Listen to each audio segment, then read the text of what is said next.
Test. Test.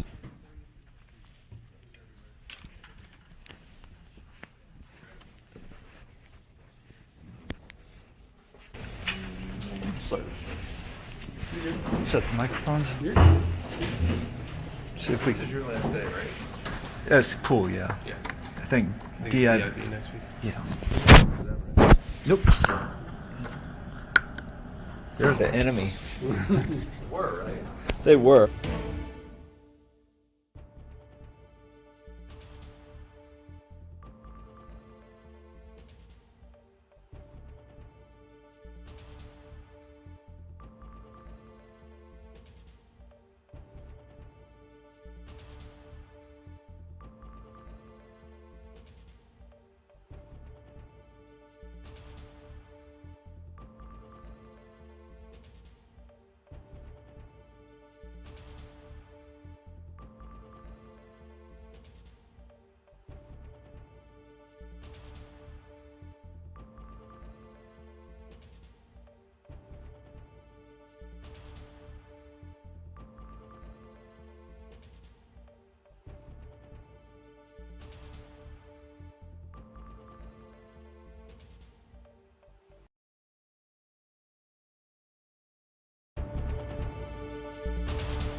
Thank you. You may be seated. We are back on the record in file 24-21841-FC, People versus Dale Warner. From my understanding at this point, there are some additional records to make with respect to exhibits. Yes, Your Honor. Exhibits 194 through 198 are all admitted, subject to defense counsel's objections. The court ruled they were admissible. Same for People's Exhibit 267. Same for People's Exhibit 230, as well as People's 228. That's correct, Your Honor. The court previously ruled about Exhibits 194 to 198 and 267. Our objection on Exhibit 230 is that because there's no date in the report, it's more prejudicial than probative. And on 228 as well, we objected just on hearsay grounds, although I believe the court indicated that was for context, and the court overruled our objection on 230. I'm just placing that on the record. Thank you. Okay.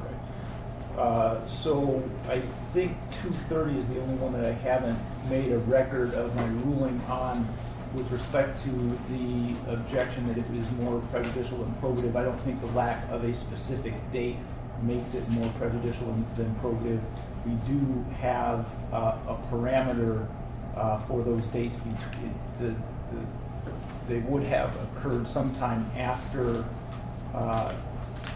Mr. Hooper extracted data from that electronic device. I think it was the iPad. And the next time that data was extracted from that device, which was that May of 2022? That's correct, Your Honor. Okay. So sometime between Mr. Hooper's extraction in May of 2022, I think that is a sufficient understanding and does not make that information more prejudicial than probative, so I would overrule that objection. Anything else we need to address on the record before we bring the jury back? No, thank you, Your Honor. I just want to make sure that I'm good on the.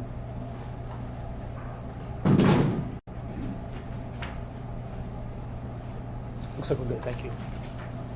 All right, you are ready for the jury.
People may call their next witness.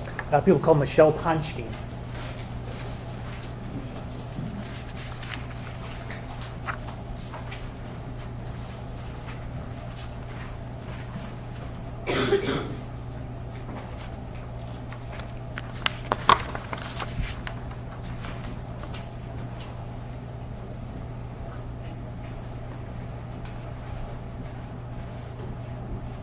Good morning. If you'll raise your right hand, please. Do you swear or affirm to tell the truth, the whole truth, and nothing but the truth under penalty for perjury? I do. Okay, you can go ahead and sit down.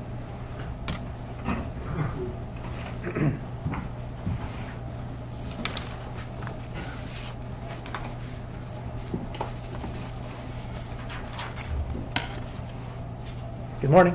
Good morning. Please state your name and spell it for the record. My name is Michelle Ponchke, MICHELLEPONSCHKE.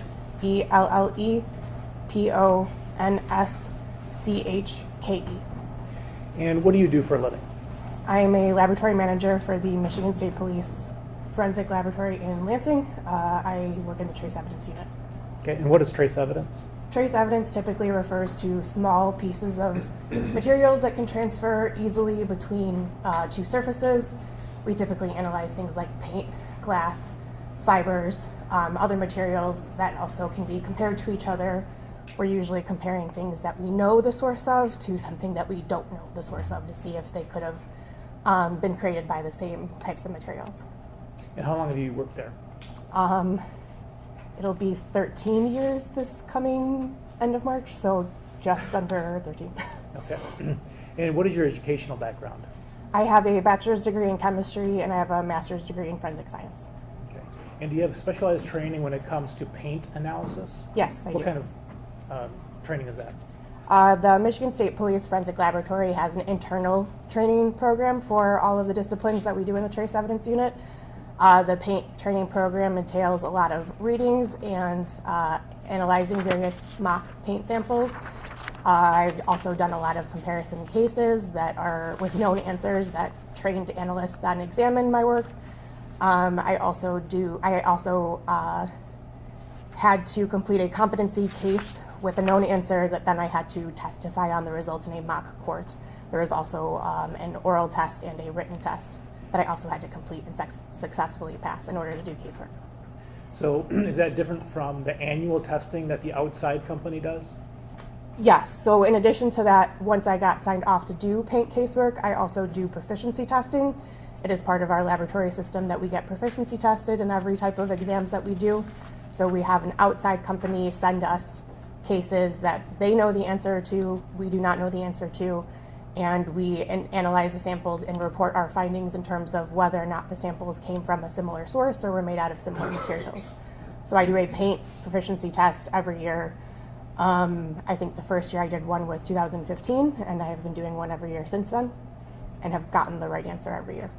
So, so you get the outside company knows the correct answer, they give you the test, and you compare the two samples. Is that how it works? Yes, that is correct. Okay, and what are your options when you're comparing two samples?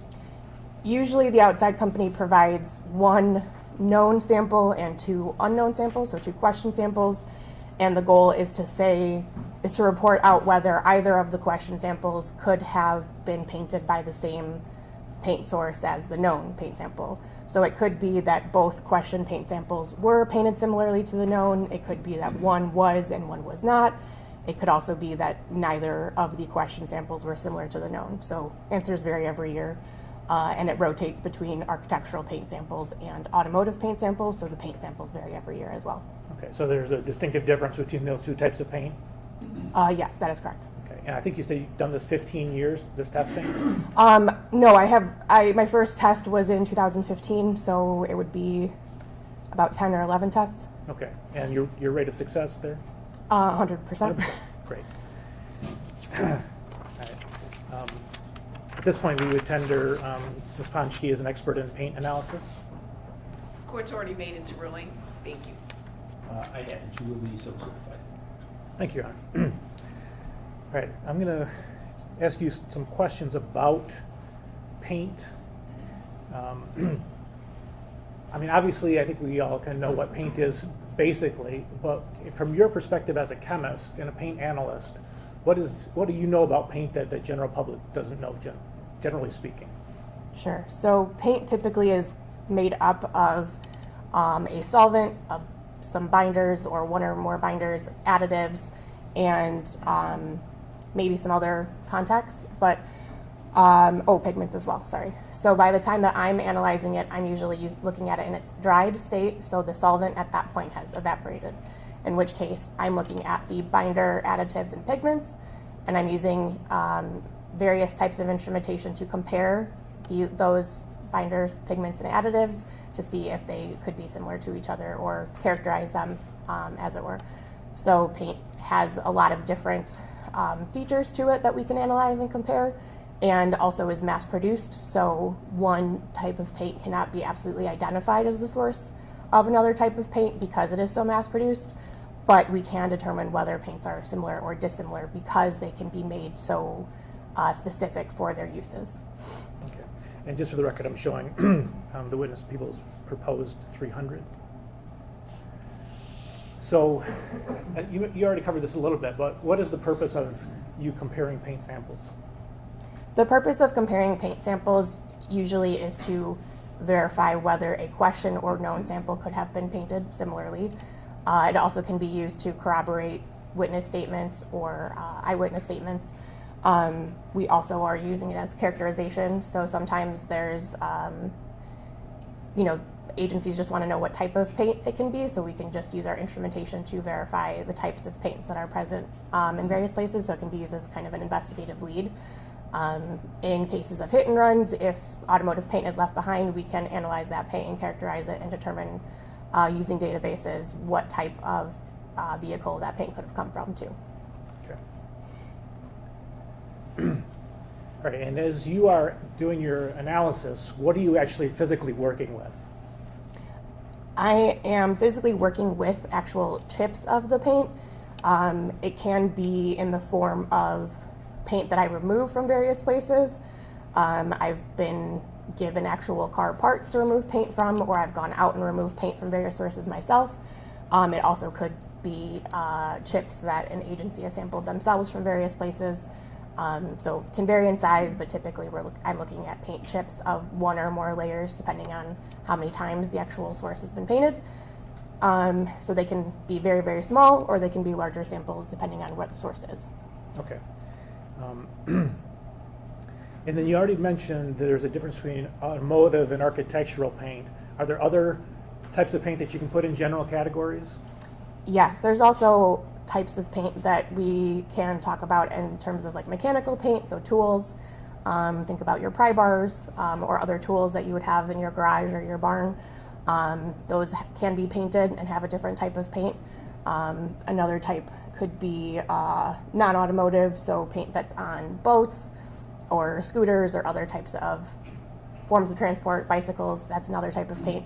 When I'm looking at paint, I usually categorize it as automotive or non-automotive because that's the easiest, because other types of paint can be used in other forms, and original finish automotive paint typically is only found on automotives. All right, so you said that you are physically looking at chips of paint. How do you get those samples? They can be delivered to me by an agency submitting evidence. Like I said, I also can go retrieve some of that evidence, either by going to a vehicle or going to a scene of a crime or other places and obtaining that paint myself. Additionally, I received clothing from victims of hit and runs, and their clothing can be scraped down to determine if there's any paint chips on their clothing that we can then use for analysis. All right, so let's talk about the chips themselves. Is this slide indicating the size of the chips that you might be looking at? Yes, so this demonstrates paint chips that could have been removed or were removed from debris. So like I said, clothing can be scraped down. There's a lot of debris that comes off of that clothing. It can be dust particles, fiber particles. If they had been outside, a lot of plant material can be on them too. I look through that debris and pull out any potential paint chips to look at further. So this slide demonstrates various paint chips that were removed and placed on a glass slide, kind of to give you an idea of how small some of those paint chips can be.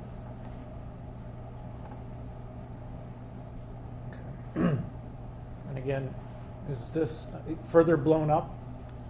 Yeah, so that's those same paint chips on that slide, but further zoomed in. Okay, and again, you just zooming in a little bit more? That is correct, yes. Okay. All right, so how do you go about, once you have your samples, how do you go about actually doing the comparison? So a comparison involves a lot of various steps.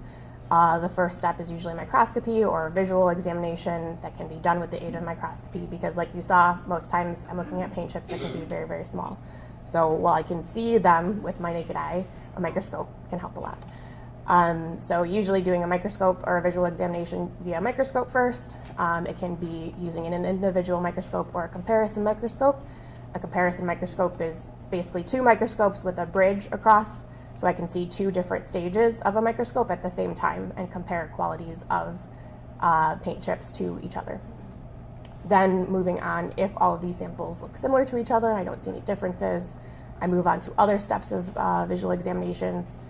One step involves fluorescence, so looking at the fluorescence properties of the paint samples. Do they fluoresce? Do they not fluoresce?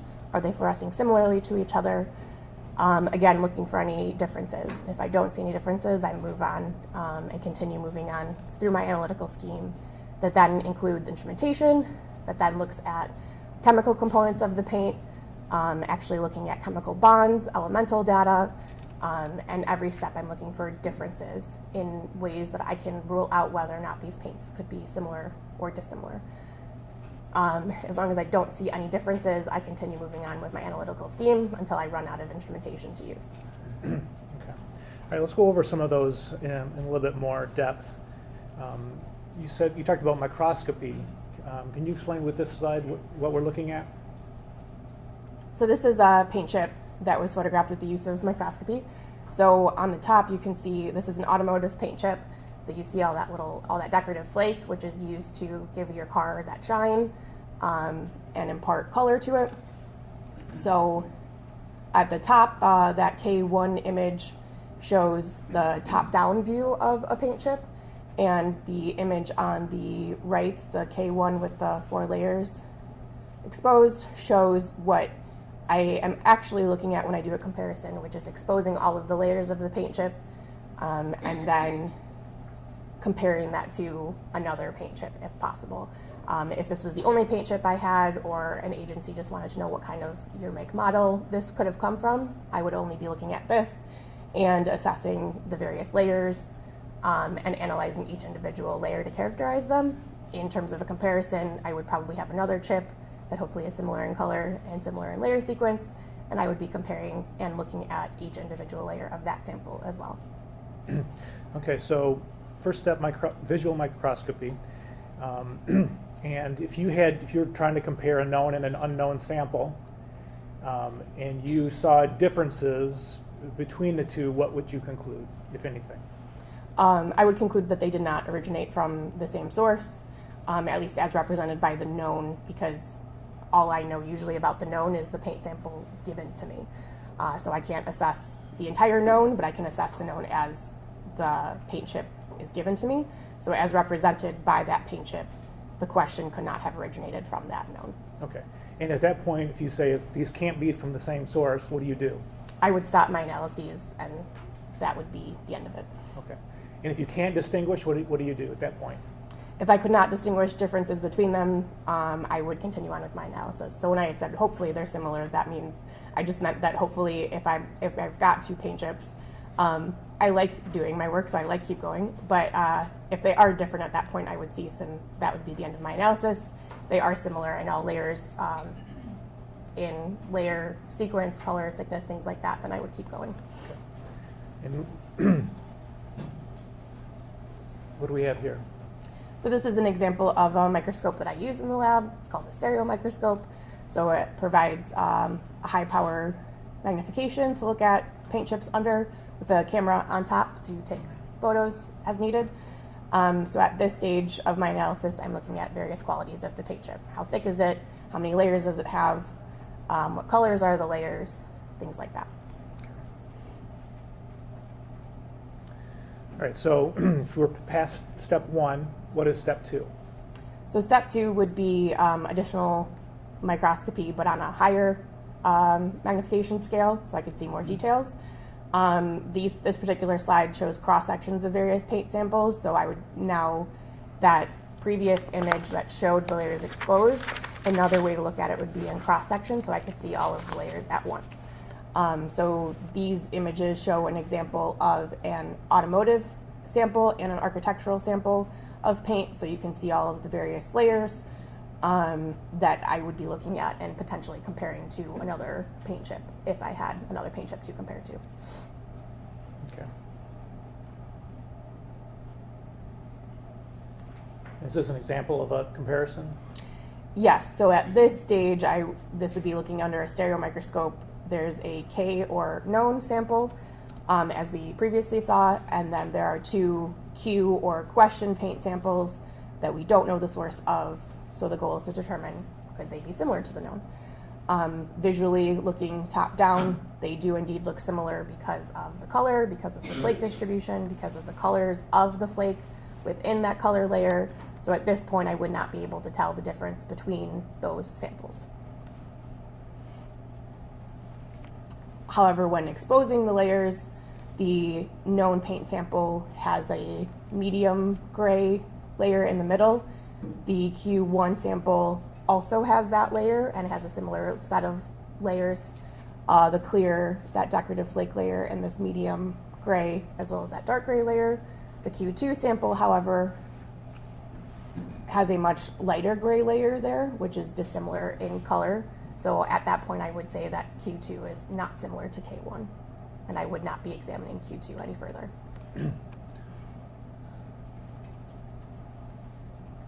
So I got a little bit ahead of myself. All that we just talked about was under the stereo microscope, correct? That is correct, And yes. that's still, that was all step one.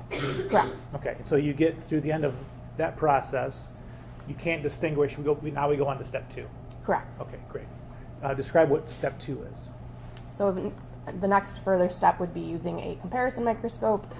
Like I described, this image on the left here shows the comparison microscope, two microscopes with a bridge across the top, so I can visually examine two microscope stages at the same time. The image on the right is an example of an image taken under a comparison microscope, so that is indeed two different samples that are photographed at the same time under the same magnification. So I can compare under high power magnification using a polarized light microscope, because that's what the two sides of our comparison scope are made up of, which just provides higher contrast, because I'm now looking under very high magnification, so not much light is coming through. So providing higher contrast to see more specific characteristics of the paint. So now I'm comparing side by side a question and known sample, and at this point I could be comparing cross sections, but I also can be comparing actual samples of individual layers of paint as well. So the left and the right image here that you're looking at, are you saying those are the same or dissimilar? Those would be considered similar. Similar, okay. And what other kinds of things can you do with the polarized light microscopy? So the image on the left is another display of a comparison under polarized light microscopy. As you can see, the sample on the left is black paint, but it also has these blue spots throughout. So that's a characteristic that I would be looking at in the question sample. And the sample on the right there is also black paint, but does not have those blue spot characteristics throughout. So at that point, I would say I think these are different, but I'm going to keep looking because I'm already at the microscope, so I'll look for any other dissimilarities. So then the image on the right then shows these two paints under crossed polars. So if you think about your polarized sunglasses, you're now adding more contrast to it to see any other particular characteristics that might show up better under cross polarization. These particular samples do not have any characteristics that show up better under cross polarization, but it's just an example of another feature that I can use under the microscope to compare samples. I can also do fluorescence. So these are the exact same two black paints examined under various fluorescent lighting conditions. So I'm looking at the color of the fluorescence and the strength of the fluorescence to see, do they fluoresce similarly, similar in color, or similar in brightness. These fluoresce slightly differently. The sample on the left consistently fluoresces a little bit brighter than the sample on the right, which I would say is probably a difference that I would note, but because I have already determined that they have those blue flakes in the known sample that were not in the question sample, this is another reason why I would say that these are from different sources.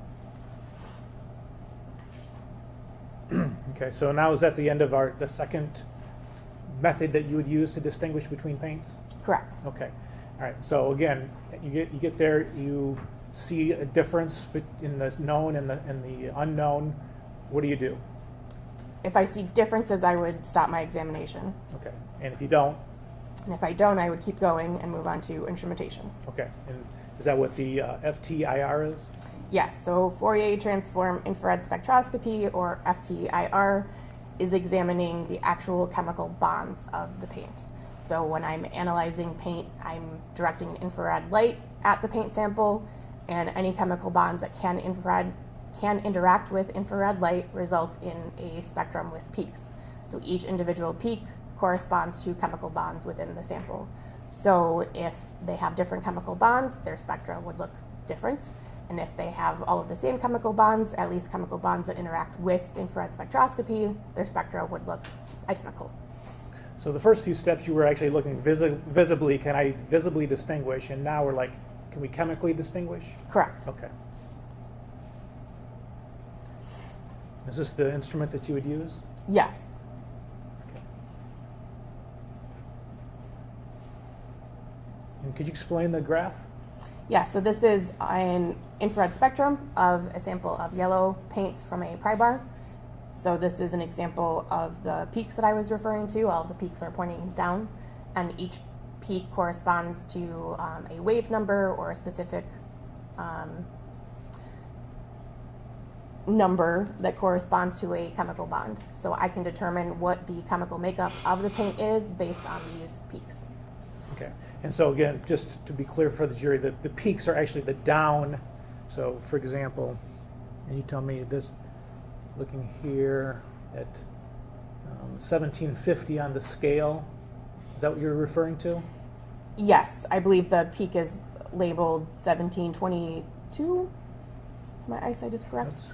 But each peak that has a label pointing off of it, 1723. Okay. So yeah, the points down are the peaks. Okay. And you know from your training and experience what that means, that they have a down peak right there? Yes, so that particular wave number corresponds to a carbon-oxygen double bond. Okay. And the same with all the other downward peaks? I couldn't say for sure for every single individual peak. I know some characteristic ones, and in certain areas what peaks correspond with what. The 17 one is a very common one, so I know that one very well. But I couldn't tell you exactly which chemical bonds react or correspond with each individual one, but I do know many of them. Okay, thank you. All right, and what do the circles represent here, the ovals, I guess? So these are calling out the individual peaks that I use to help me determine that this paint is made up of a terephthalic alkyd that has urethane modification. Yeah, so that's the binder of this particular paint sample. Okay.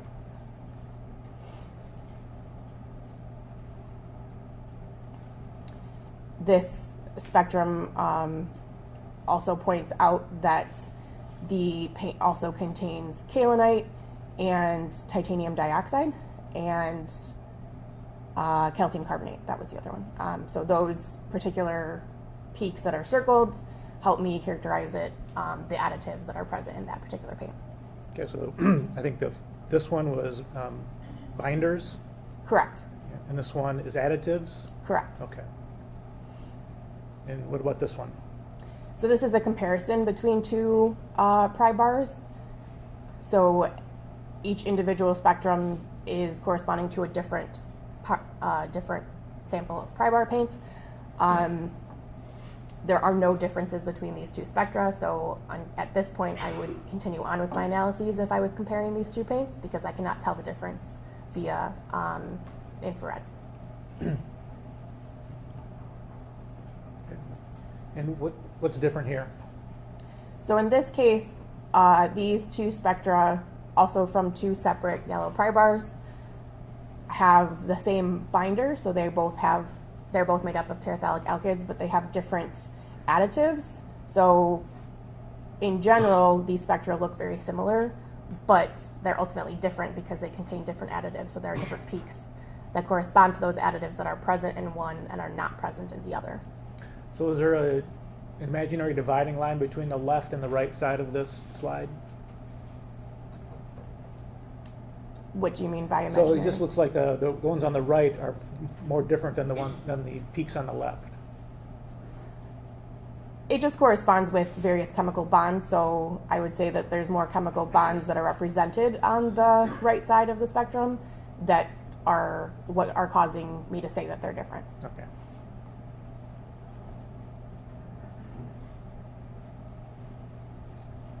And what do the circles and the oval represent here? So as previously discussed, one of the spectrum contain kaolinite, which are those two peaks off to the left that are in one sample and are not present in the other, so that's a difference. This also shows that one of the samples contains barium sulfate, which are those two peaks off to the right that are present again in one sample and not the other. And because these are both two different types of additives that are present in one sample and not present in the opposite, that means these two paint samples are different. Okay, what about this slide? This slide shows again two paint samples. One is from a pry bar and one is a sample of questioned yellow paint, so paint we don't know the origin of. And in a comparison between these two, I would say they are different because they have different binders and additives. So nothing about these paints are similar except for maybe their color. All right, so we're on to another step now, correct? Correct. Okay, and so again, same thing.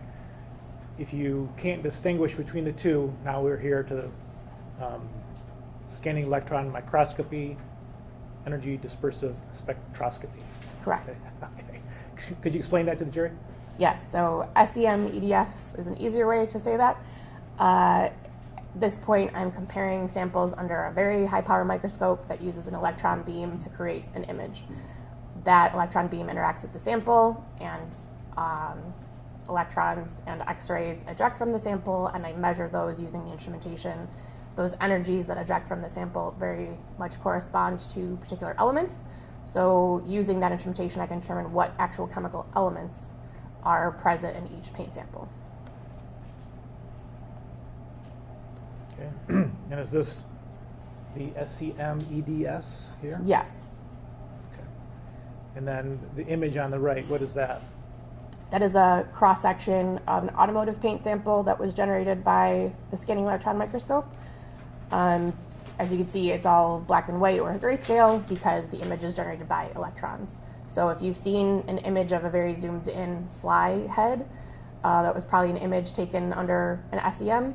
However, if you've seen it in color, that color is imparted later because the image itself generated by the microscope is in grayscale. And is this a readout from that instrument? Yes, so this is the energy dispersive spectrum of a layer of paint. So now the peaks are pointing upwards, but each peak corresponds to a specific element on the periodic table. Okay. So what elements are present here? Looks like carbon, nitrogen, oxygen, sodium, aluminum, silicon, sulfur, titanium, barium, and iron. And those are represented by the peaks? That is correct, yes. Yeah. All right, and so is this a comparison then? Yeah, so I would analyze both paints and compare their spectra and overlay them, as you can see here, to show that these paints are either similar or dissimilar, and in this case, these paints are similar. They have the same elemental content, and the peaks are of similar ratios, indicating that the same elements are present in likely the same amounts. Okay. And tell us how this is optimized for discrimination. So each step of my analytical scheme is used to determine are there differences. And as I keep going, I'm using more destructive techniques that then are pulling at more and more information about the paint that can provide more detailed information about the paint, is what I should say. So adding more and more instrumentation gives more information about the paint that then can give me a better idea of whether or not they are from different sources. So going from visual examinations, do they look similar, down to now the elemental content, are they made up of the same stuff? If they were dissimilar at previous steps, obviously, like I said, they would be done with the exam, but once we get down to the elemental level, it's harder to say whether or not they could have come from different sources, because they're, at that point, I only use exams that show they're made up of similar content. Okay. All right, so as you reach your conclusions, what are some examples? So we use an association scale in the trace evidence unit when we're comparing materials. So one of the examination conclusions could be that they're dissimilar, so they did not originate from the same source, which would be an exclusion. I could also say that they're similar to one another, and that they could have originated from the same source or any other source that is similar to this, because like I had said, paints are mass produced, so there are other possible sources of this paint that are also similar that I could not differentiate. It's also possible that I can't reach a conclusion, or samples are too small to do the entire analytical scheme on, in which case I can't reach a full conclusion. All right, so you mentioned that you kind of have an association scale, is that correct? Correct. All right, can you explain how that works? So when I complete my analyses, I report out my findings, and each report includes a conclusion with something from the association scale to kind of clarify what that conclusion means.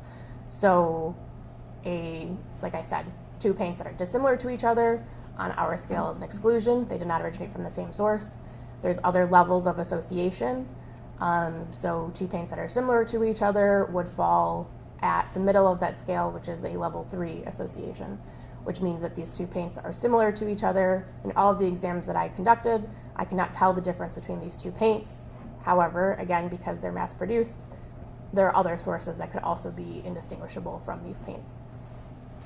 Okay, so this is used by the Michigan State Police, your unit? That across is the board? correct. Okay. So let's talk about the specific. So you said that 3 is when you cannot tell the difference. What would be the difference between a 3 and a level 1? So a level 1 is used when the paints can be physically fit back together, kind of like puzzle pieces. We call that a physical fit. At that point, we would identify that these paints we would say that this known source is identified as the source of the question paint because they fit together. That fit would not be expected between any other paint sources, or two paint samples, I apologize. So that can only happen when we have a physical match between two paint sources. Okay, so is this an example of that? Yes, so on the left we have an image of a vehicle hood that had paint missing from it, and various paint chips have now been fit back to the hood. The image on the right is a zoomed in image of that to show a paint chip lined up with the hood, so you can see that the edges align, that there are scratches or striations that also correspond across that crack. So at this point, an analyst would say that that is a physical fit, and that question paint chip originated from the hood. So you've got a top piece and a bottom piece, correct? Correct. And you're saying that one of those is from maybe the scene of a hit and run, and the other one is from the car you're trying to match to. Is that about right? Yes, that is correct. Okay. And then because it matches up perfectly, you're saying this came from that car. Correct. Okay. Is there any other way to get a level 1 match? Association, I'm sorry. No. Okay. So again, what's level 2 now? So level 2 is a high degree of association.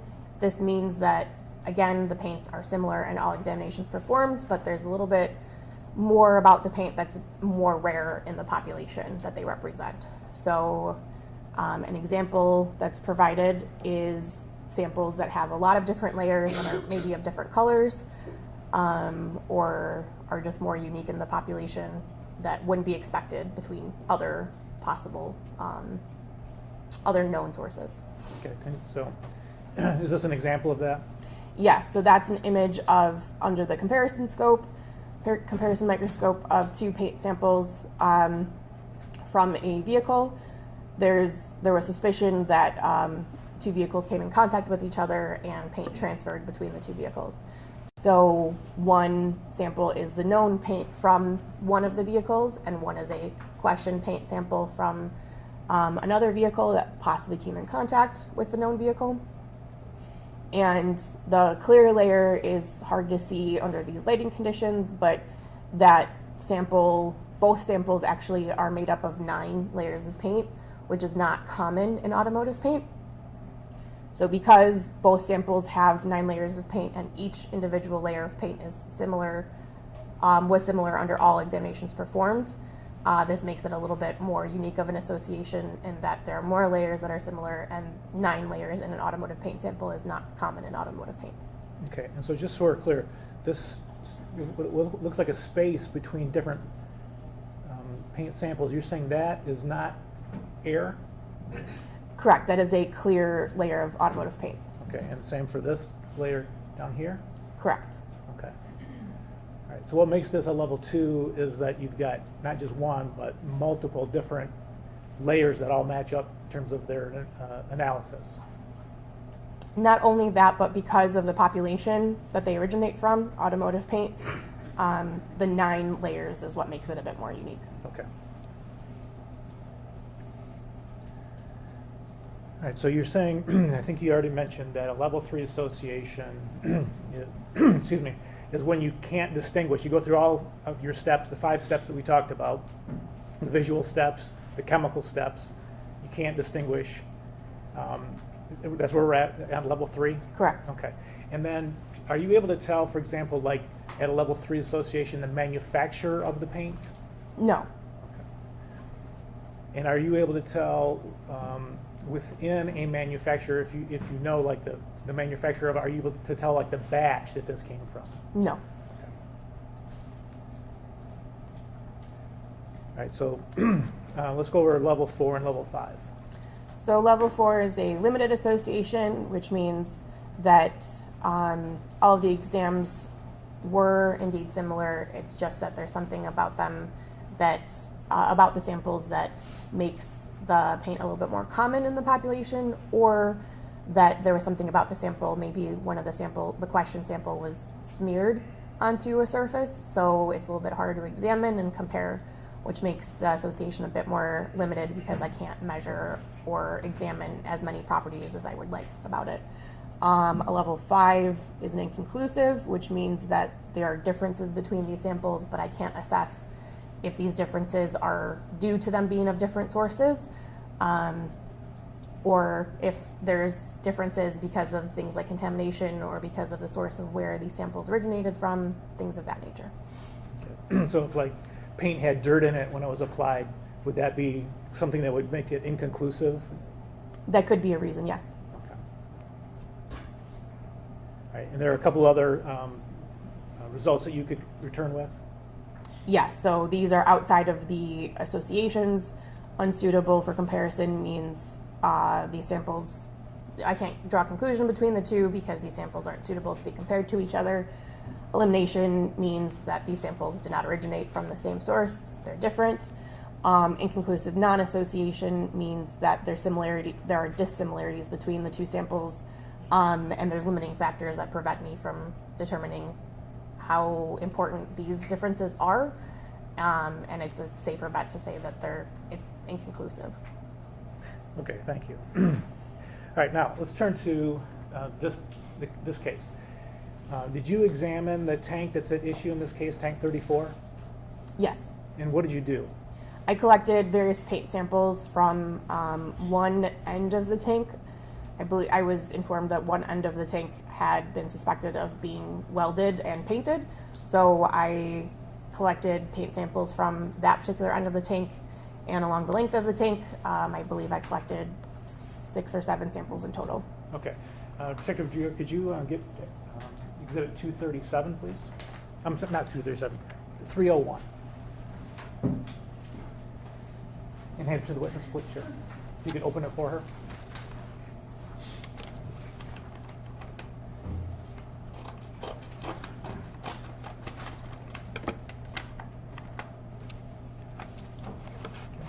Looking at people's 301.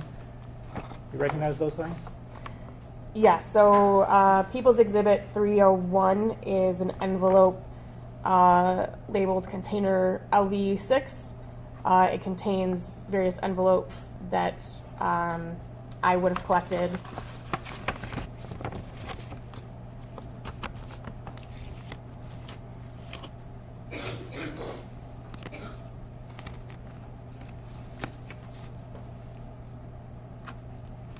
So I have LV6A through G, which are all samples that were collected from the tank. Okay, so how many in total? A, B, C, D. So that's seven. And you said that you had been informed that there was a weld that was in question, is that right? That is correct. Okay, did you take any very close to that weld, any of those samples? Yes, there are 2 samples that were each taken within an inch or 2 of the weld on either side. Okay, and do you know which ones those are? LV6B and LV6E were both from the weld, Okay. or near the weld. All right, and then did you look at how did you get the paint off of the tank to those samples? I use a scalpel, basically trying to collect all the way down to the surface of the tank if possible. Different scalpel for every paint sample, trying to get down to the surface, collecting all of the layers and scraping it into these individual paper packets. Okay. And were there multiple layers when you scraped with the scalpel? I couldn't tell when I was actually scraping, but in my exams later, I could determine that yes, there were multiple layers in several of these samples, yes. Okay. And just referring to the top layer, did you compare the top layers of the samples? Yes, I analyzed the top layer of the white paint on each of these samples. And what did you find? They were all similar to one another. The white paint that was the top layer of each of these individual 7 samples were all chemically similar to each other. Okay. And then B and E, was there any difference between those samples, the ones next to the weld, and the other 5? Items LV6B and LV6E had an additional layer that I did not see present in the other samples. There were multiple layers of white paint on most of these samples. However, there was a layer of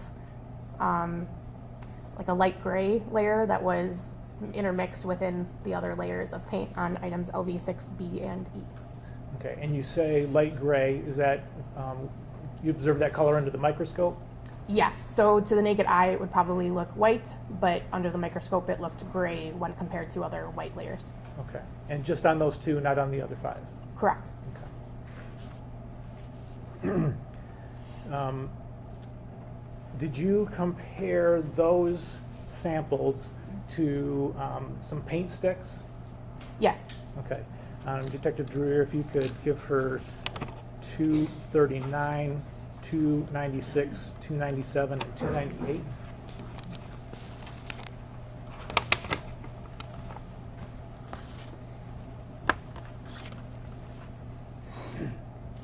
You recognize those? Yes. Okay. And what are they?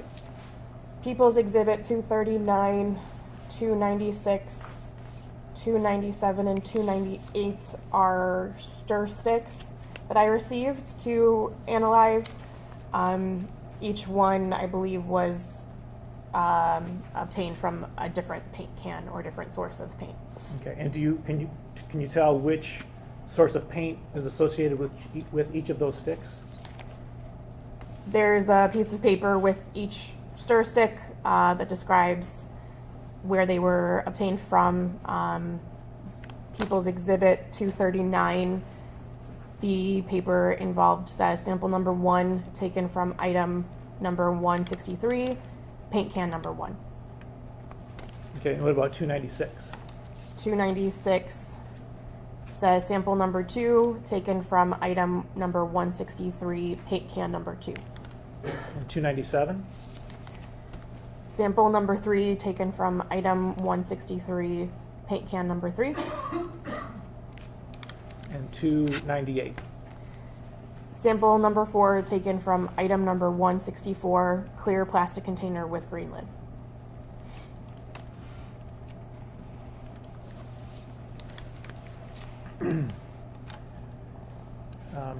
Did you also examine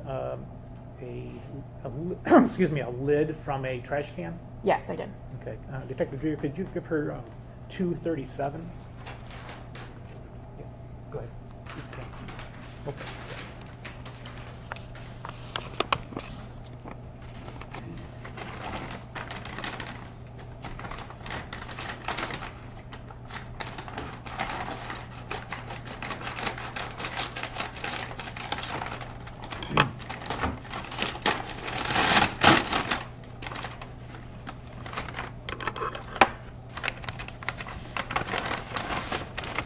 Do you recognize what's in what's People's 237?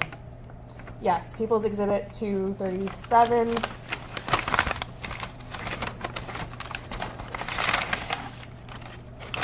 is a trash can lid that I examined.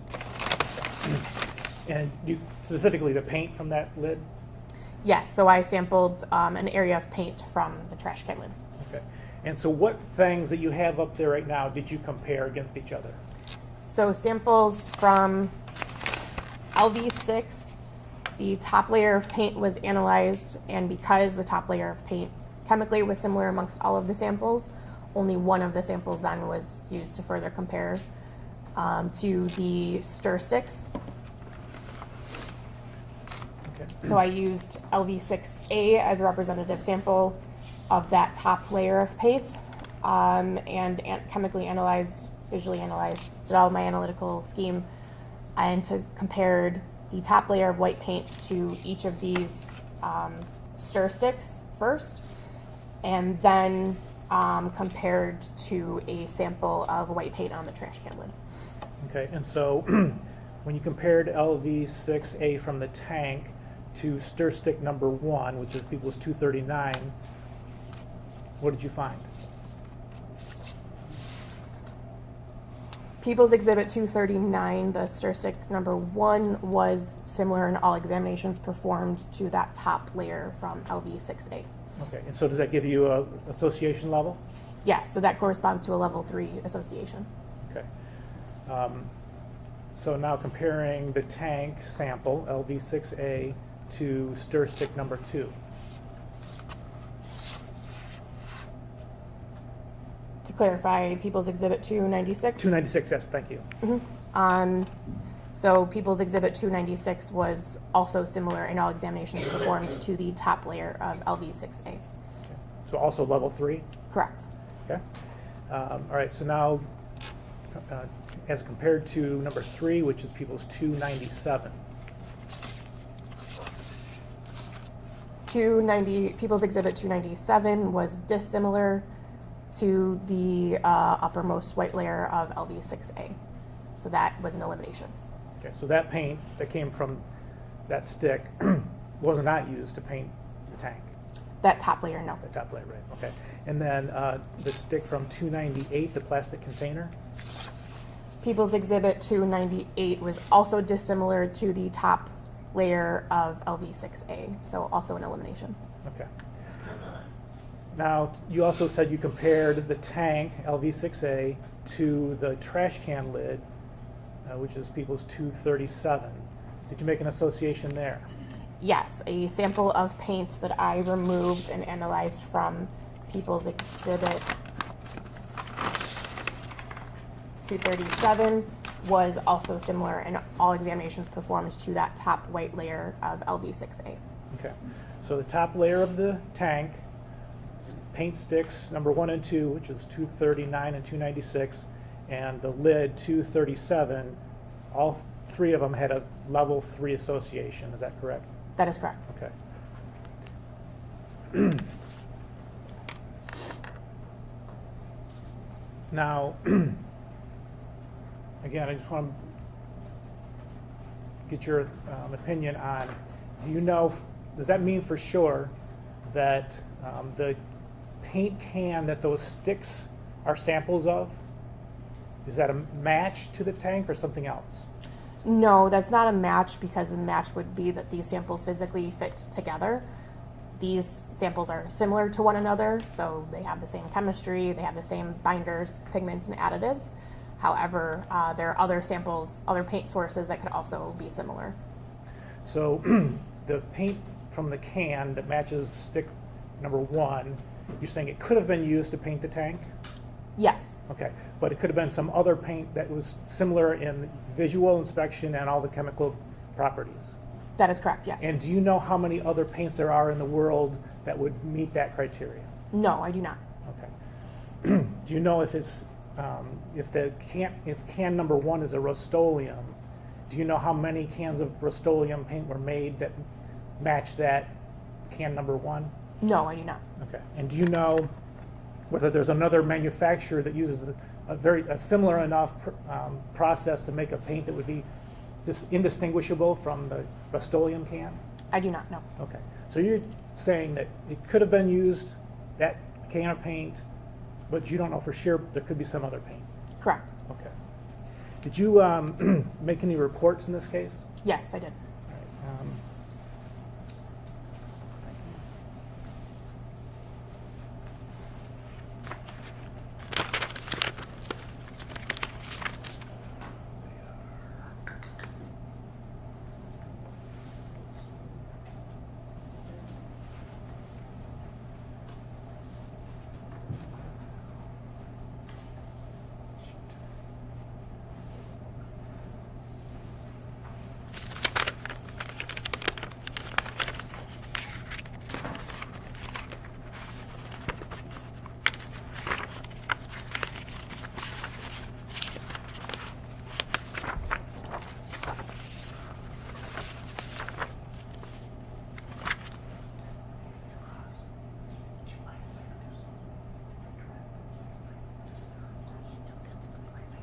All right.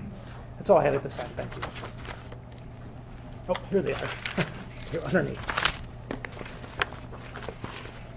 All right, showing you what's been marked as people's 202, 203, and 253.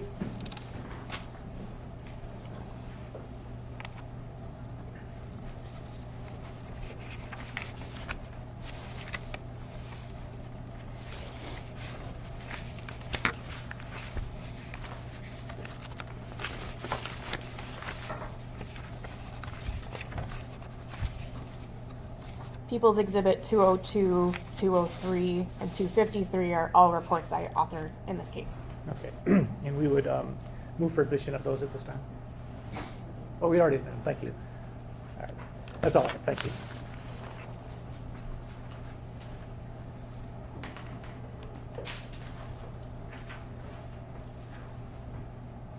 Ms. Punchke, good morning. Good morning.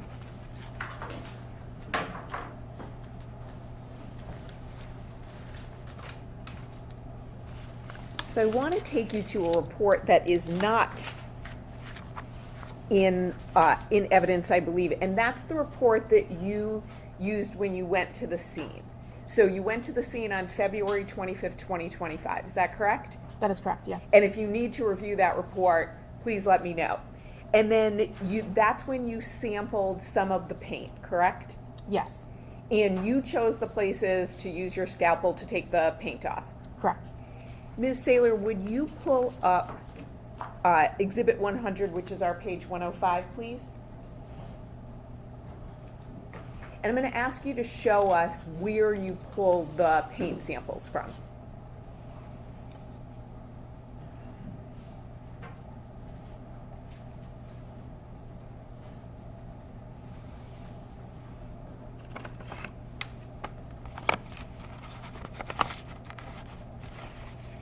Well, while that's coming up, I'll ask you a few other questions and then we'll go back to that. So when you were doing your work, sorry, I just wanted to make sure you were looked like you were kind of organizing things up there. Some paint adhered to the plastic wrap, so there was plastic wrap around the tank, is that accurate? Yes, that is correct. And then some paint adhered to the plastic wrap when it was taken off? Yes. You didn't use those samples though, correct? No, there were areas of the tank where paint did remove from the tank onto the plastic wrap. However, those areas were noted, and areas sampled from included not those areas as much as possible, so that samples taken of the tank were as representative as possible.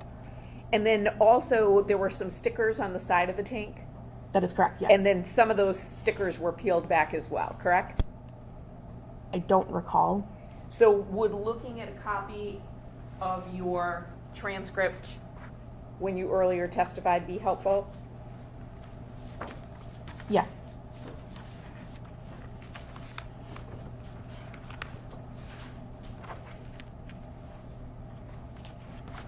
And I apologize, Ms. Saylor, I believe that you took up the transcript, but I should ask you to take up the report. So if you want, there you go.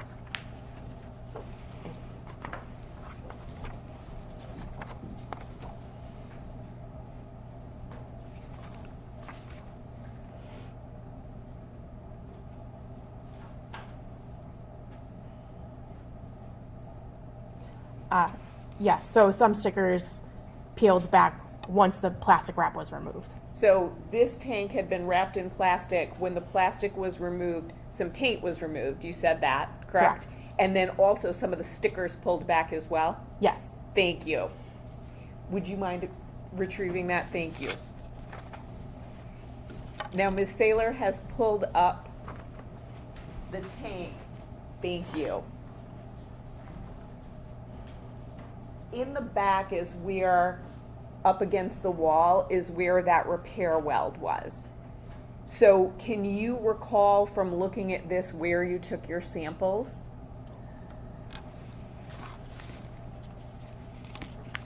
And are you looking at a report to help refresh your memory? No, actually, sorry. Can I look at the actual paint samples themselves? to Sure, refresh my memory? absolutely, yes. We So- just have to note on the record if you're referring to something that's not from your memory. So go ahead. Understood. So items LV6A, LV6B,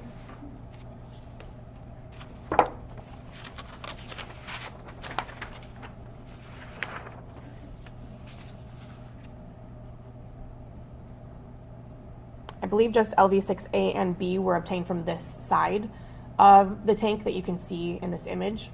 LV6B would have been taken from closer to the weld above that War Ag sticker.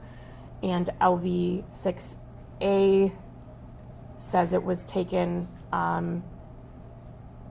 directly above the sticker, the War Ag sticker. So those were on this side of the tank. And then, so that's A and B. Correct. Then we have C, D, E, and F and G. So you took 7 total. Yes. So those were from the other side of the tank? They were either from that end cap of the tank or on the other side of the tank, yes. So when you say end cap, are you talking about the end cap that's closer to 34? Would you zoom in on that, Ms. Saylor?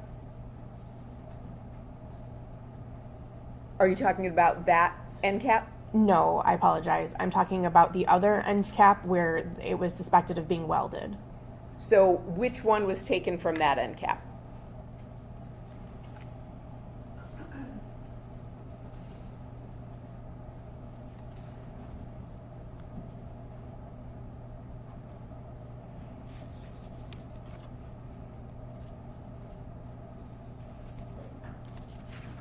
Items LV6C and LV6D were both taken from the actual cap itself. So C and D were taken from the end cap. A and B were taken from above that War Ag sticker. And then the other 3 you say were taken from the on the other side of the tank? That is correct. The tank that's the side that's not visible to us in that photograph? That is correct. Great, thank you. So then the lab reports that Mr. McCready discussed. So lab report number 12, which I think is what you might be referring to when you were looking at the paint samples. So lab report number 12 was completed on June 25th, 2025, correct? That is correct, yes. And you received the items on February 25th, 2025. That was when the paint samples were collected from the tank, yes. Thank you. So A to G, those are the samples taken from the tank, and I think you said they're all similar to one another, correct? The top layer was similar The to one top another. layer. Okay, great, and we'll get to that. And then they were dissimilar, though, to 17 and 18. So that would be can 3, and then the lid, or excuse me, the container. There was like a Tupperware container. Samples 3 and 4? Yes. So samples 3 and 4 correspond to my items 17 and 18, and yes, the top layer of the white paint from these LV6 items were dissimilar to those items. So essentially, you had 3 paint cans, and I know you didn't have the physical cans themselves; they were stir sticks. But so you had 3 paint cans, and then like a little Tupperware container that had paint in it. And so the Tupperware container and can 3, you said were dissimilar, but you thought these were similar to cans 1 and 2, correct? That is correct, yes. Thank you. And then I know you went through the association level, so you reached a level 3 association, indicating that items are consistent and could have originated from the same source, or they could not have originated from the same source. They could have originated from any source that is similar in all characteristics. So they all could have come from can 1, right? Correct. Or they all could have come from can 2, That is correct. or they all could have come from another can. That is similar to cans 1 and 2, yes. Thank you. So then you conducted further testing.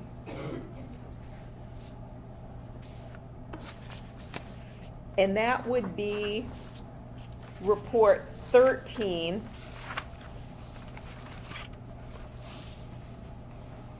And you received items on March 10th, 2025. You completed the items on July 23rd, 2025, correct?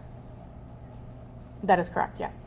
And this is a situation where you are looking at the layers of the paint? No, I believe this report included the comparison to the trash can lid, or Oh. People's Exhibit Correct. 237. Oh, correct. Okay. So you had the trash can lid. That was added in addition to the plastic container and then the paint stir sticks, correct? Correct.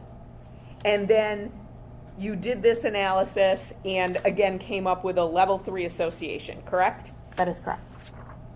And then we move on to lab report 14. That's the one where you were looking at the layers, correct? That is correct. And that's the one you received items on October 7th, 2025. You did your analysis on January 22nd, 2026, correct? Yes, that is correct. And that's the one where they had different, there were different layers, right? Yes, in this examination, I was looking at the actual layers of items LV6B and E. So B and E, which are the ones that you would say were probably closest to the repair weld, right? Correct. B had a layer of white and gray, That is correct, yes. and E had a layer of white, gray, white, and white. That is correct, yes. And then you did lots of testing, but at the end, the results were, you came up with 5 different results for your testing: elimination, elimination, inconclusive association, elimination, and elimination, correct? That is correct, yes. And you were comparing those various layers to 15 and 16, which are the sticks. Is that accurate? I was comparing to all of the stir sticks. All of the stir sticks. Okay, thank you. And that additional testing, did you decide to do that or did somebody ask you to do that? I was requested to do that. I had, after completing the 2 prior reports, so People's Exhibit 202 and 203, I had advised Detective Dreyer that I had seen additional layers of paint and asked if it would be helpful for me to analyze those layers of paint and do further comparisons, and he requested that I do them. Thank you. Now, is there a level of subjectivity to the paint analysis? I don't believe so, no. So when you're looking at the peaks, is there anything that 2 reviewers or 2 examiners might look at that and come up with a different analysis? I don't believe so, no. Were there any different peaks in this case where you had to make a subjective opinion? No, there were not. Were there any different peaks in this case at all? Depending on the paint samples, yes. Okay, so talk to me about that. So, of the known stir sticks, People's Exhibit 239 and 296 were chemically similar to one another, so I could not tell the difference between those two, including their infrared peaks. People's Exhibit 297 and 298, they were dissimilar to the other two People's Exhibit 239 and 296. So I was able to categorize the stir sticks into 3 categories essentially. So I was provided 4 stir sticks, and there were 3 different chemistry profiles, let's say, that originated from the analysis of those 4 stir sticks. So let me ask you a specific question. A is the from the tank, and 16 is the stir stick for can 2, correct? Correct. Now, what does this mean? Spectre of item LV6A and item 16 had an inversion in their 1385 centimeter-1 peaks, making it look like there were 2 peaks in that region. It has been determined under CR number 12 that this was due to a 1385 centimeter-1 peak appearing in the background being subtracted out of these spectra. What does that mean? Can you repeat that? I'm sorry. Sure. And do you want to see that? That would be very helpful, yes. Great. It's page 91, please.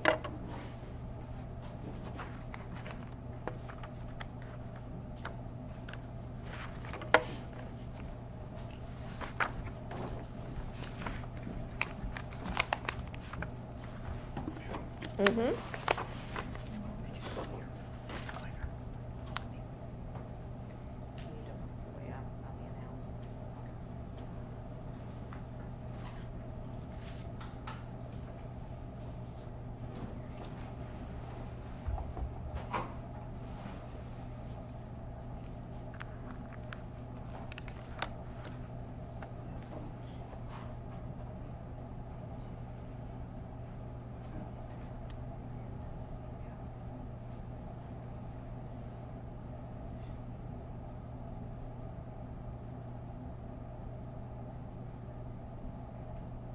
Okay.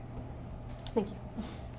So you're the analyst, correct? Correct. I saw that. And so you typed those words, right? Yes, I did. Okay, so tell us what they mean. So an inversion means that instead of the peaks going down, there's peaks going up, which is not something that happens frequently, but can happen. Usually that means there's background interference on the instrument. So I can diagnose that as an issue with the background itself, and not necessarily an issue, but something that can occur on the instrument. And because I can see that it happened in the background, and I can see that there are peaks that are inverting in both spectra, or even in one spectra, I can figure out that it came from the actual background that I collect prior to analyzing samples, in which case I know why those peaks are inverting, because that's taking it from the background and adding it to the spectrum. Is there another reason why peaks might invert? It's very possible, but not that I'm aware of. So you made that determination that this was something that was related to background, correct? Yes, correct, yes. Thank you.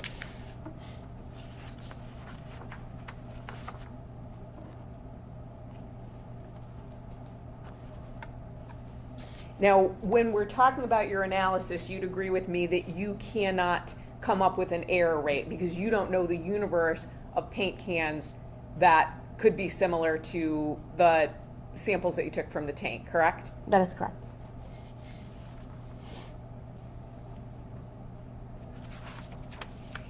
And I think when you were talking to Mr. McCready, you were very candid. You have absolutely no idea how many cans of Rust-Oleum exist in the world, right? That is correct. And is there a way for you to find that out? Can you ask the manufacturer? It's possible, but I don't think they would be very frank about how many cans they've created in the past year or so, so I did not. And you don't know when these cans were purchased, correct? Correct. You don't know how many of them were sold in Michigan, anything like that, right? No, I do not know that. Do you know if Rust-Oleum is a common paint?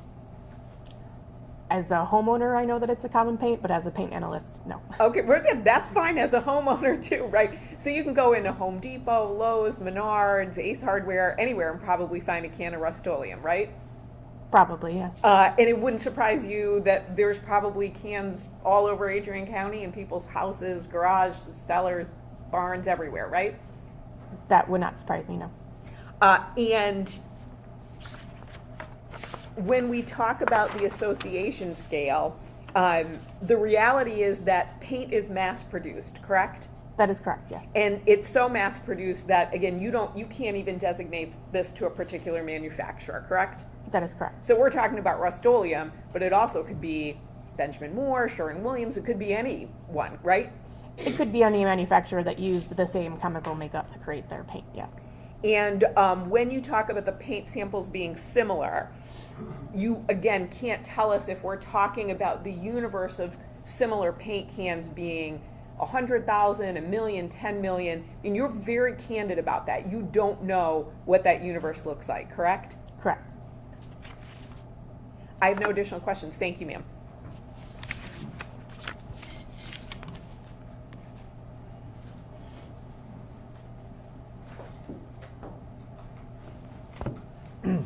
Does your unit practice peer review?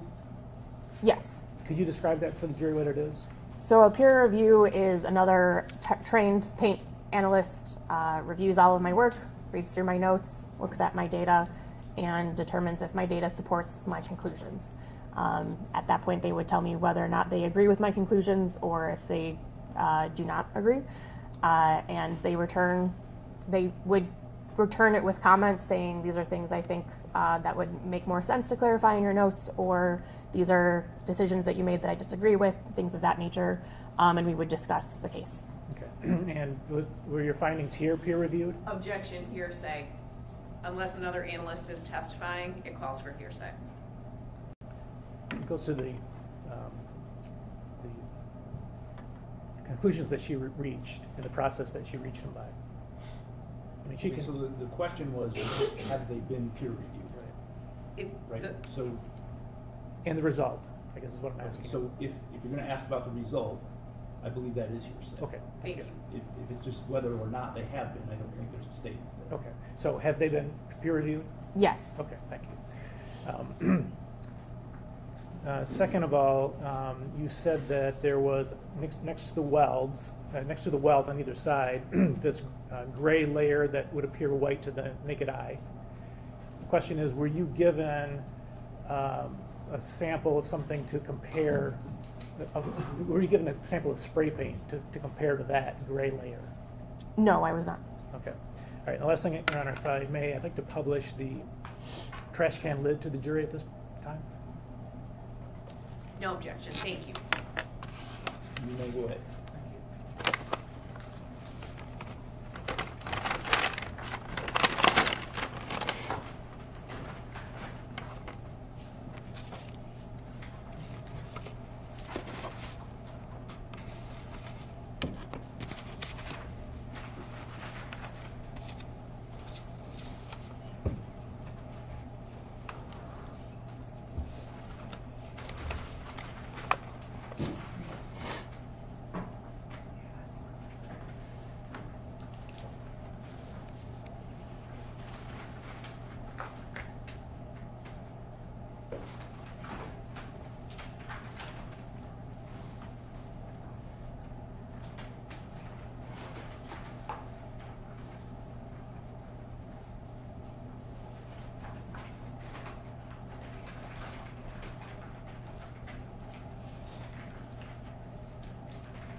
Yeah.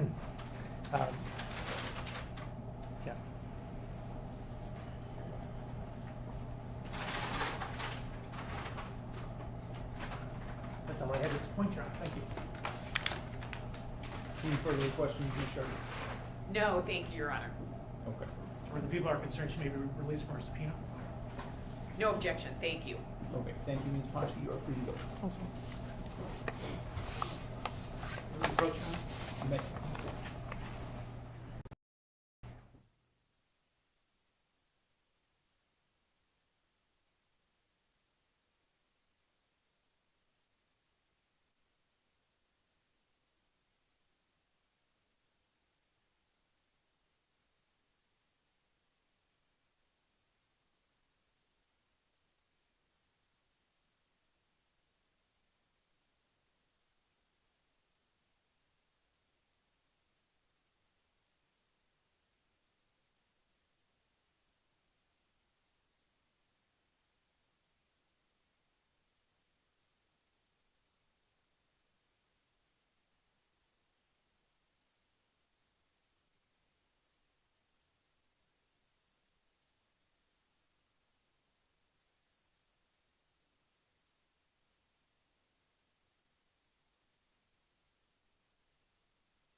from the jury that they've been a little distracted by some of the conversations that are taking place in the gallery. So just ask you to be mindful of that and keep it to a minimum if you can, so that we're not distracting our jurors. Are we otherwise ready to bring them back? Yes. Yes, Your Honor.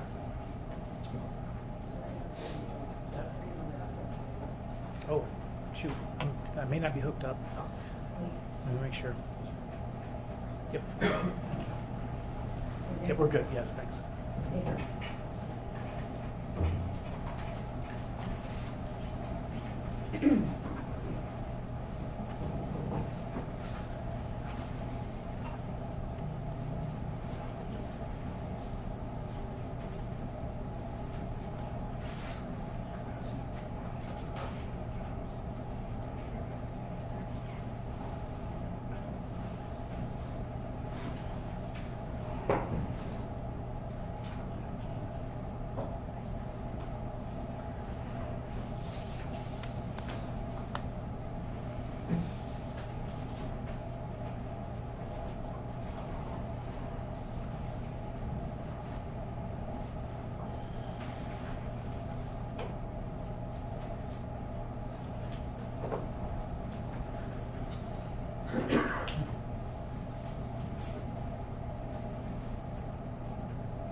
All right, Mr. Ernie, people may call their next witness. Thank you, Hunter. People call Amanda Set.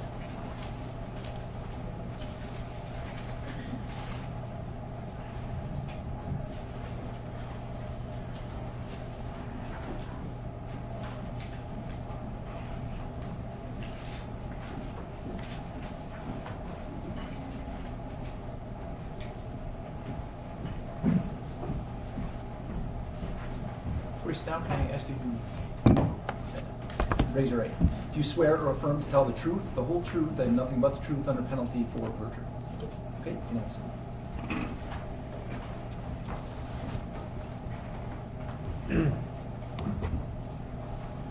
Hi, good morning. Good morning.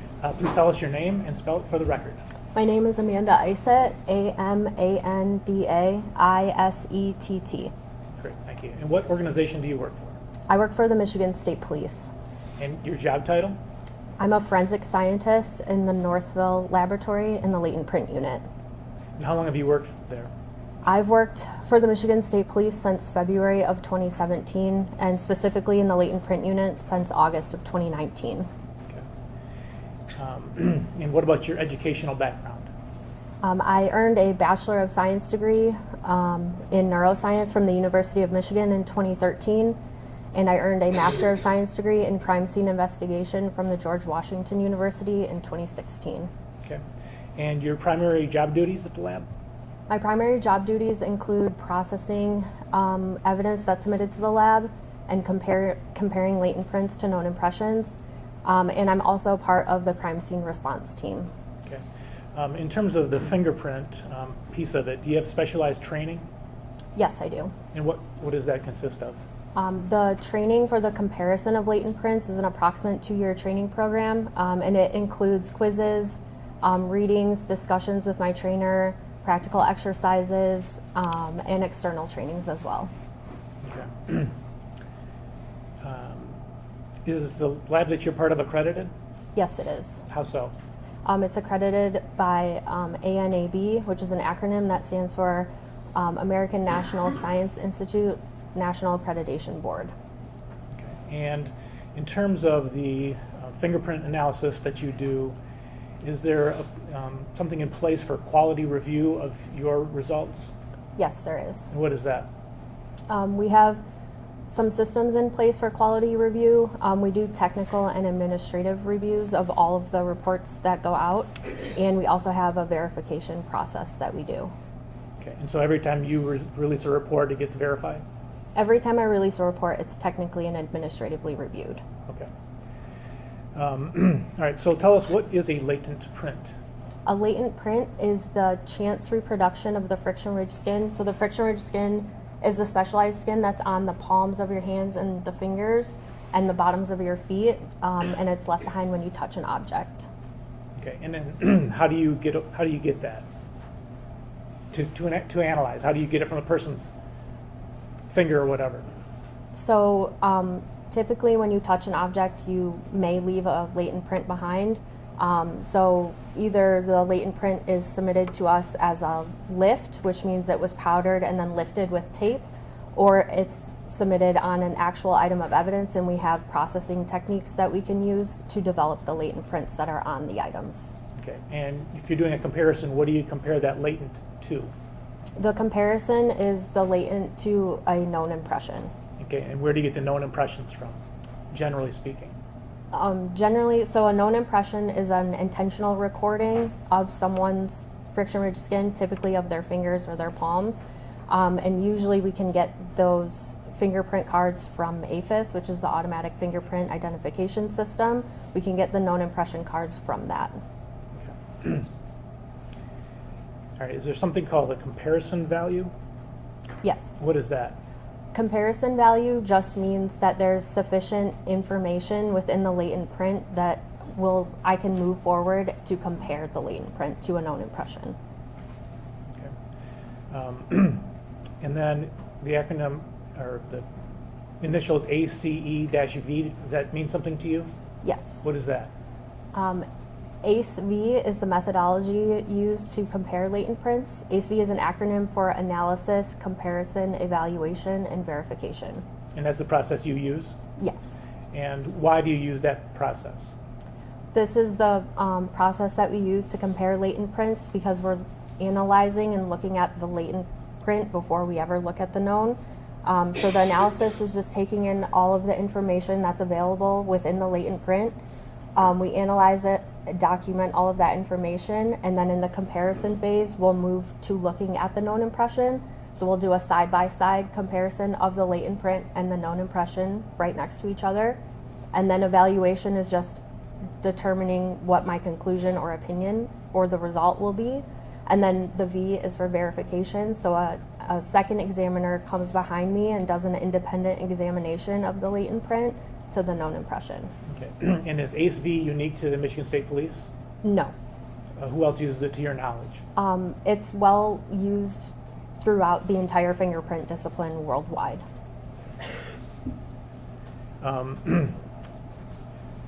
Do fingerprints change over time, or how are they generated, I guess is the question. So you are born with your fingerprints. Your fingerprints form in utero. They are highly variable and discriminating, and they are persistent, which means they do not typically change over time unless some injury or scarring occurs. And you said variable and discriminating. What does that mean? Highly variable and discriminating just means that the friction ridge skin and the features within the friction ridge skin is variable between not only yourself but also people around you. At this point, we would tender Ms. Isett, is that right? As an expert in fingerprint analysis. We leave it in the discretion of the board. I will so certify you guys. Thank you. All right, so turning to this case, did you examine the tank 34 that's at issue in this case? Yes, I did. Okay, and tell us what you did. So I received a telephone call on August 16th to process the tender tank. It was in the back parking lot of the Northville Forensic Laboratory. So I arrived and started processing around 7:30, 7:45 on August 16th, and I processed the exterior of the tank. Along with a coworker, we powdered the outside of the tank, and then I collected 4 stickers from the tank. Okay, you said you powdered the tank, certain section or the whole thing?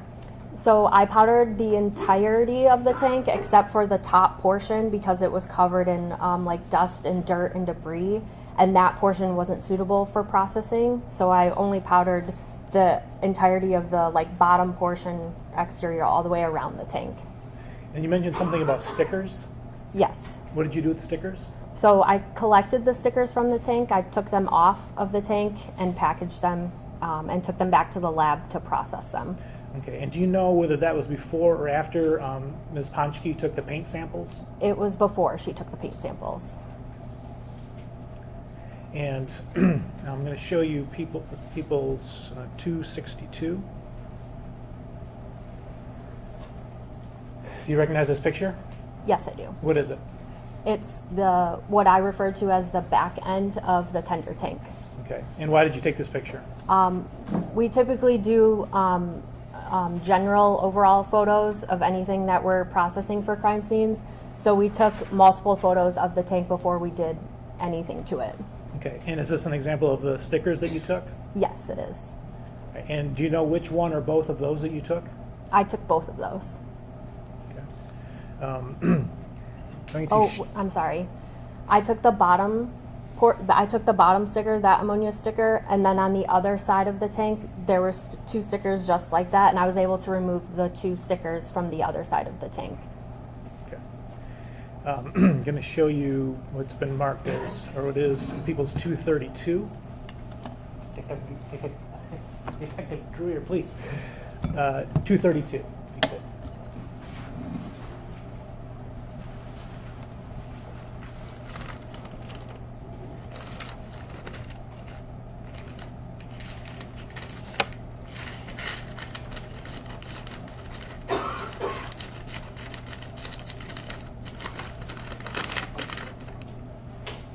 If you could remove that, please.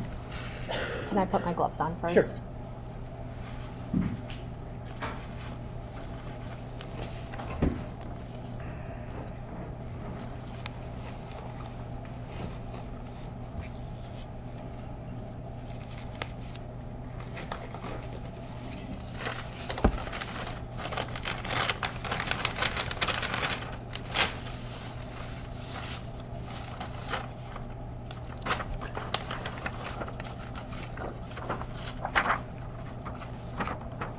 Do you recognize that?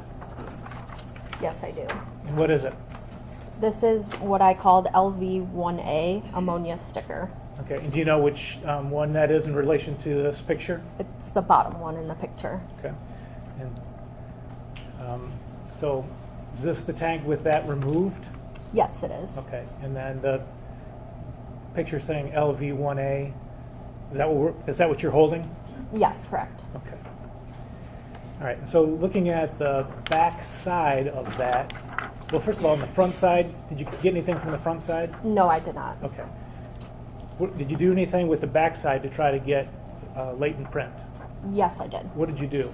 I used a processing technique called black wet wop, and wet wop is just like a name brand for something that is a wet processing technique. It's basically just black powder suspended in a liquid.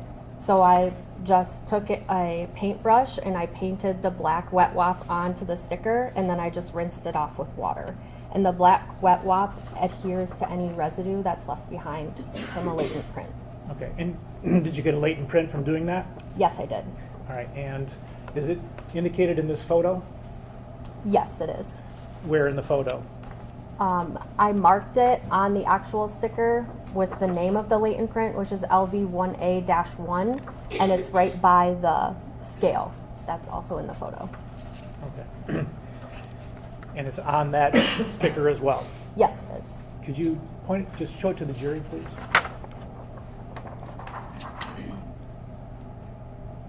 Okay.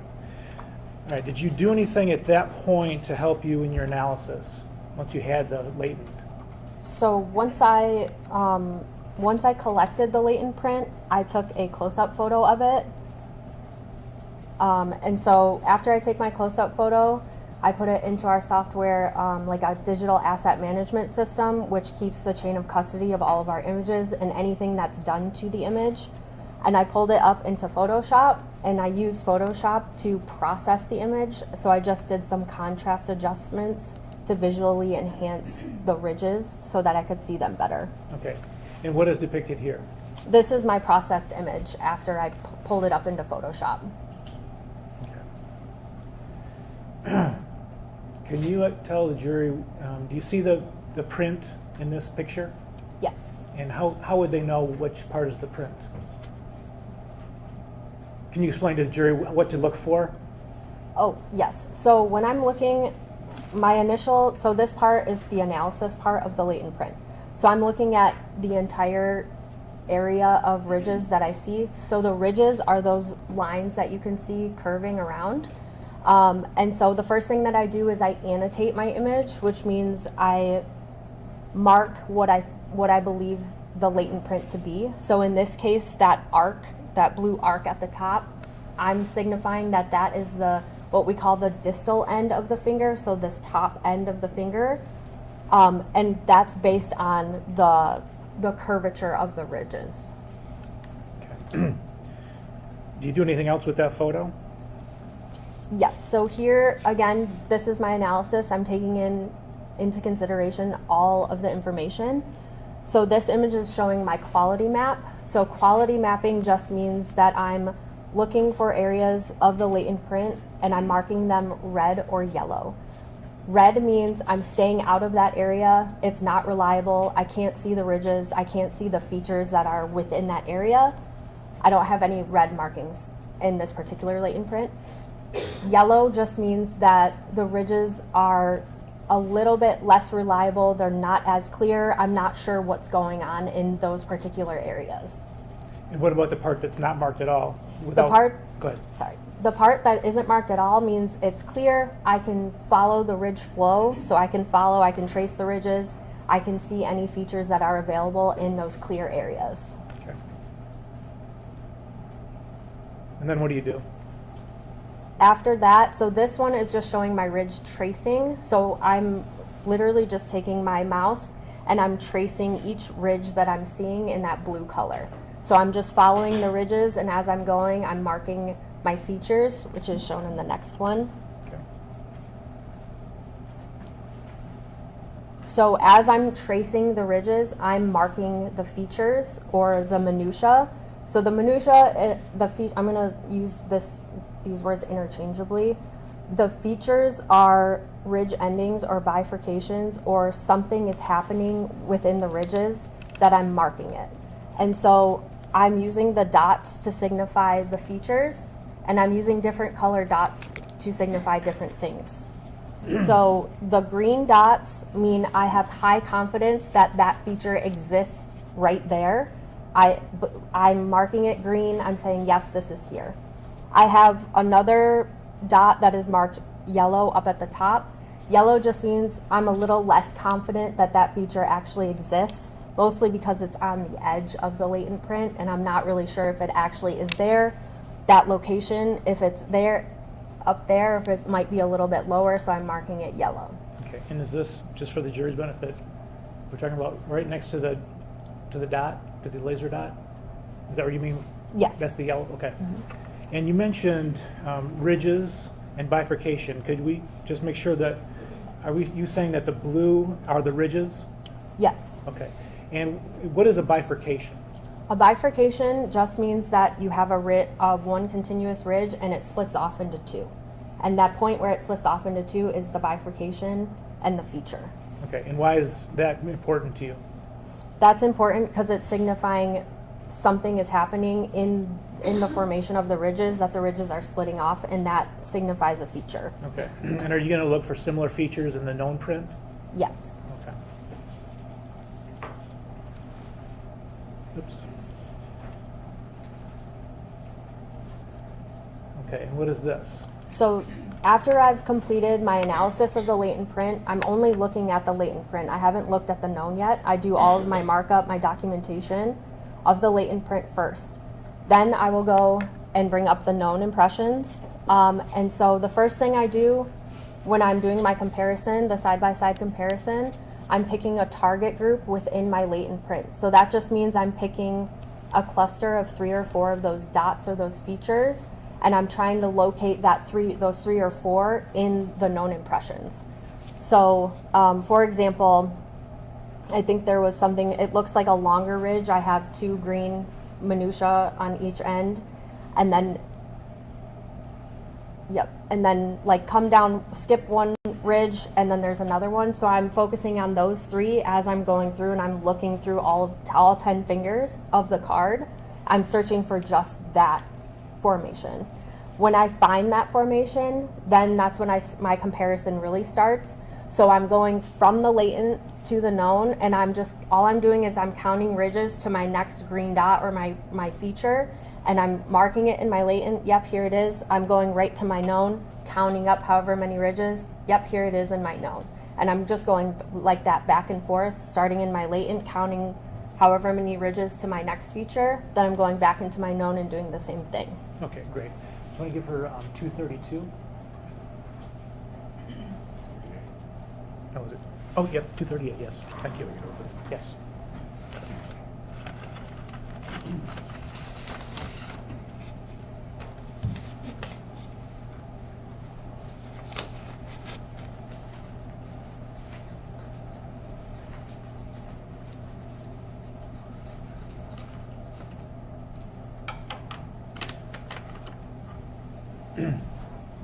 Okay, could you tell us what people's 238 is? Yes, these are fingerprints, known fingerprint cards bearing the name Dale John Warner. And are those the knowns that you compared? Yes, they are. Okay. So you said that you have the latent print and you've marked the features, and then, so you went through each of the prints on those cards and compared them, just an initial comparison? Yes, when I'm doing my what we call it smart searching, which back again is this, I'm searching for that target group. So I'm going finger by finger and looking for that formation of those 3 minutia together. Okay, and did you find one? Yes, I did. And what was it? I found the correspondence in the left middle finger. Okay, what did you do from that point then? So I marked all of the available minutia or the features, the dots that are available in the known impression. And then once I reached my conclusion, I made an identification to the left middle finger. Okay, so looking at the the right side, and it's got the, you can see part of an M and then IDDLE at the bottom left corner. What is that? That's just the portion of the known fingerprint card. It says L dot middle for the left middle finger. Okay, and so that's Dale Warner's left middle finger print. Yes. Okay, all right, and then how were you able to compare the known to the latent you got from the sticker off the tank? How did you compare the two? The known to the latent. Correct. So I just, like I said before, I pulled them up in Photoshop and did a side by side, marking the minutia in the latent and the known impression. Okay, so referring to the markings on the known print, can you explain the green and red and yellow here? Yes, so all of the green minutia that are marked, or features that are marked in the known impression, were corresponding with those or similar to those in the latent print. I have a few orange dots that are marked. Those features that are marked do exist in the latent print. I just did not see them until I looked at the known, so I marked those in orange. Okay. Are you saying that they are there or they aren't there between the two? They are there. Okay. You just didn't recognize them right away? That's correct. Okay. All right, and you've got, so is there just the two colors, green and orange? Yes, marking my minutia or features. Okay. And then the red circle, what is that? The red circle shows that I had marked something in the latent print that it did not exist in the known impression, and so I crossed it out in the latent print because it wasn't actually there in the known impression. And what is your opinion of the discrepancy? So in the latent print, that area had like a bubble in the sticker, and the ridges were not flowing as like straight through.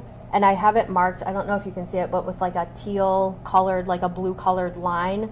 There was like a defect in that area. And so what I thought was a minutia actually was not a minutia or a feature. So was that a difference in the two, or was it due to something else?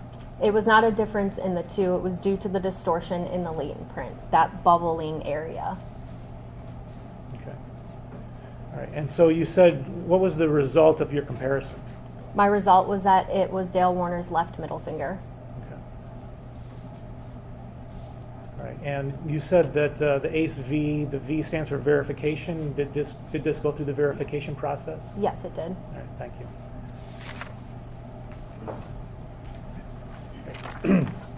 That's all I have. Thank you.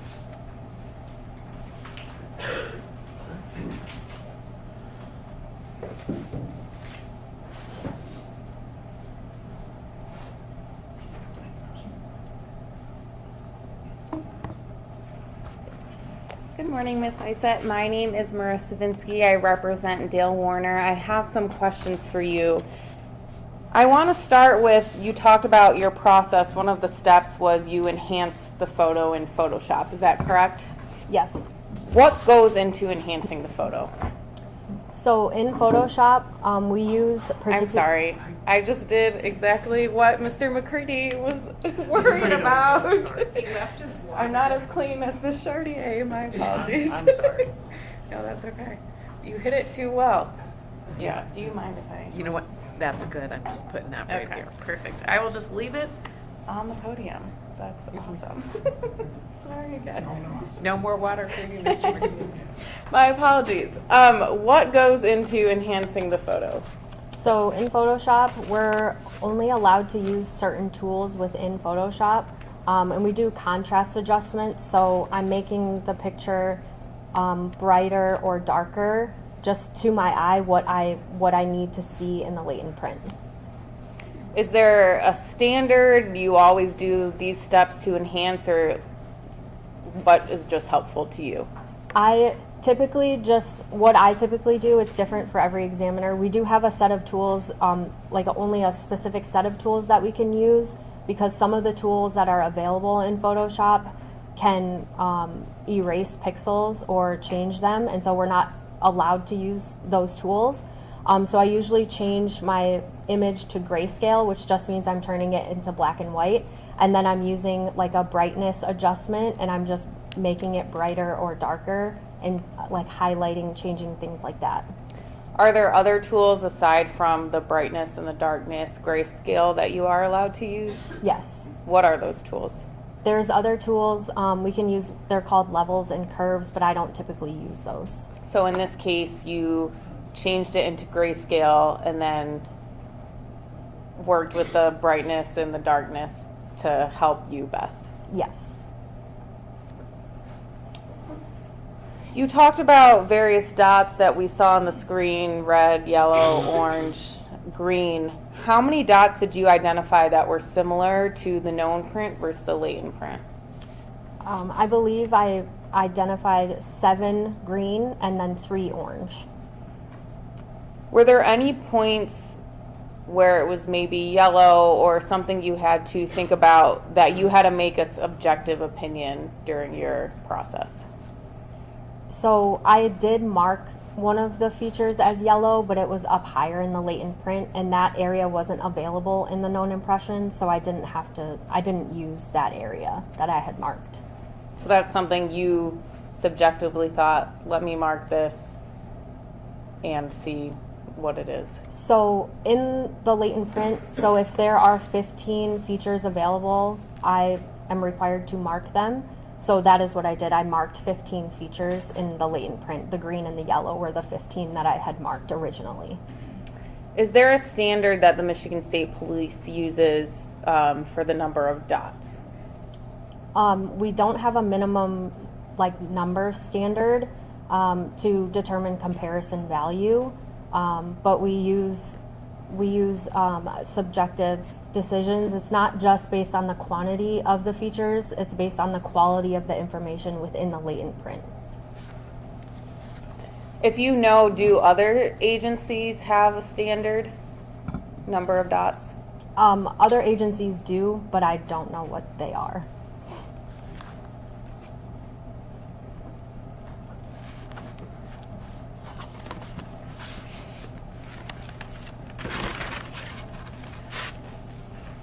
So summarizing, you said you notated 15 features. Is that accurate? Yes, in my analysis. And 7 of them were green.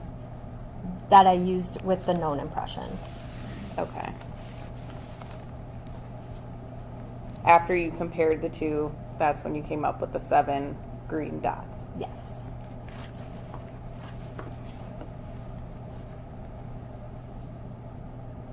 You testified about 15 being how many you found. Is that the number you automatically stop at, or do you go above if there are more? 15 is the number that I stop at.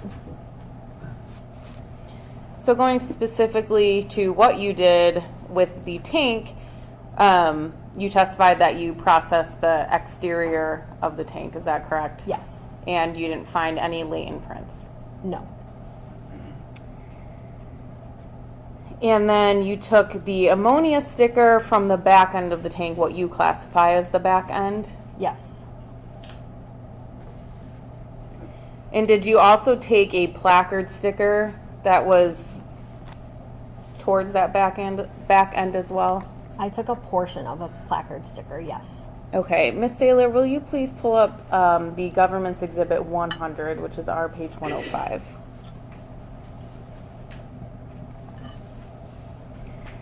Will you zoom into the end cap that's closer to number 34? The bottom sticker, is that the ammonia sticker that you removed from the tank?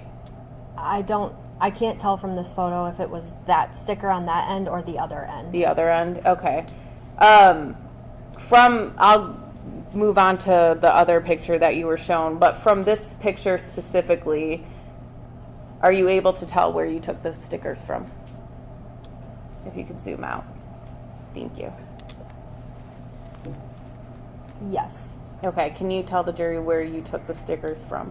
So on one end of the tank, I took the bottom ammonia sticker and then a portion of the green square sticker, that placard sticker. I was only able to get a small portion of it off.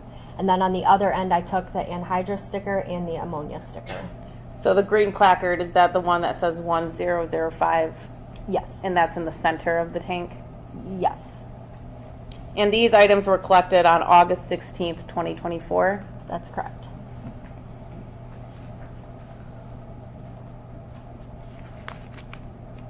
The stickers that you took, I'm going to refer to them as the item numbers that you listed in your report. So item LV1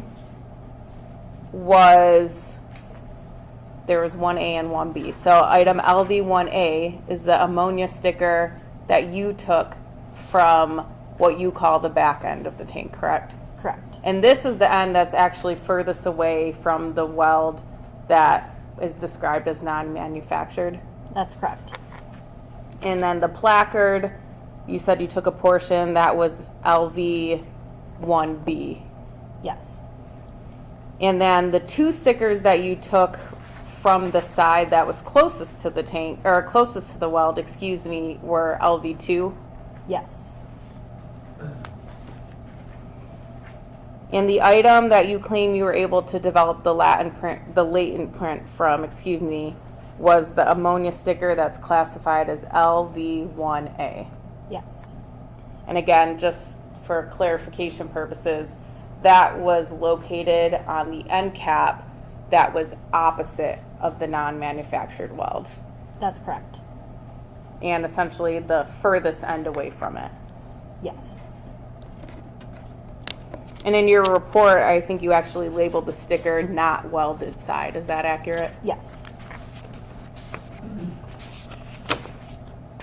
Okay, thank you. I think I'm done with that picture for at the moment.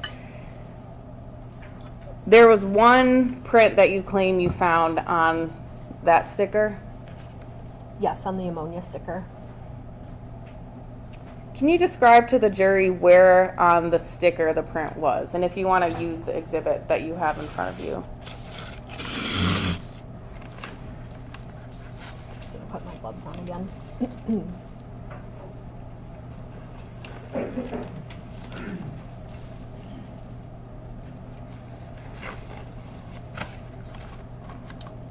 The print was developed right here on the sticky side. So just for the record, it's going to be on the opposite side of the A that starts ammonia. Is that accurate? Correct. Was it closer to the top of the sticker? It's closer to the bottom of the bottom. sticker. And then you determined that was from the left middle finger. Correct. Can you tell what direction the fingerprint is pointed? Yes, I can. Okay, can you describe that? It's pointed. So I'm going to use my finger as it is. It's like this. So for the record, I guess you would describe the tip of the fingerprint as pointing inwards from the edge of the sticker. Yes. And you don't know when that sticker was put on the tank, is that correct? That's correct. You did not find any prints on the stickers that were closest to the non-manufactured weld? That's correct. The presence of the latent prints, that does not indicate the significance of the contact or how long contact was on an item. That's correct. I can only say that the finger came into contact with the sticky side of this sticker.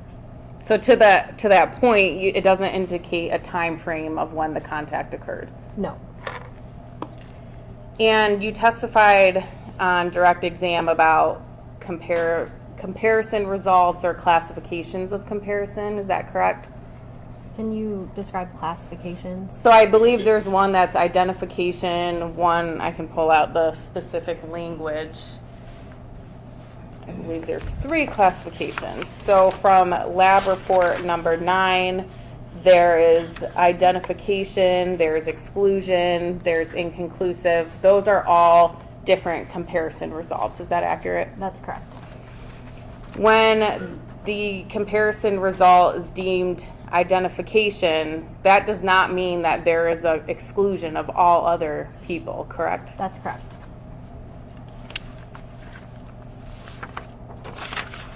And then to other things you did, not only did you collect samples on the outside of the tank, but you also swabbed the inside of the tank. That's correct. These were collected on August 17th, so the next day after you took the stickers. That's correct. And you swabbed the center welded portion inside the tank? Can I refer to my notes? Yes. What are you looking at? Are you looking at lab? Just let me know. I'm going to look at the lab report. Okay. What number? I think it's 8. Okay.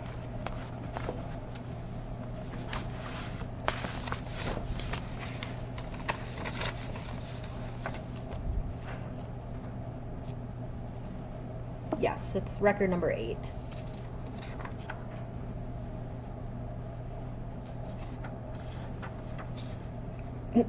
So I swabbed the center welded portion on interior of the tank. I swabbed near the aftermarket weld on the interior of the tank, and I swabbed a horizontal bar on the interior of the tank. And did you do this to collect DNA? I swabbed those areas to preserve for the potential for DNA exam. It's fair to say that if there's DNA inside the tank, that would help the investigation to determine who killed Miss Warner. Sure. It was important enough that you took swabs for safekeeping and preservation. Yes. Mr. Warner's DNA was not found in the tank. I'm not sure. Are you aware of anyone who tested the DNA? No, Mr. Warner's fingerprints were also not found in the tank. Is that accurate? that's correct. I have no further questions.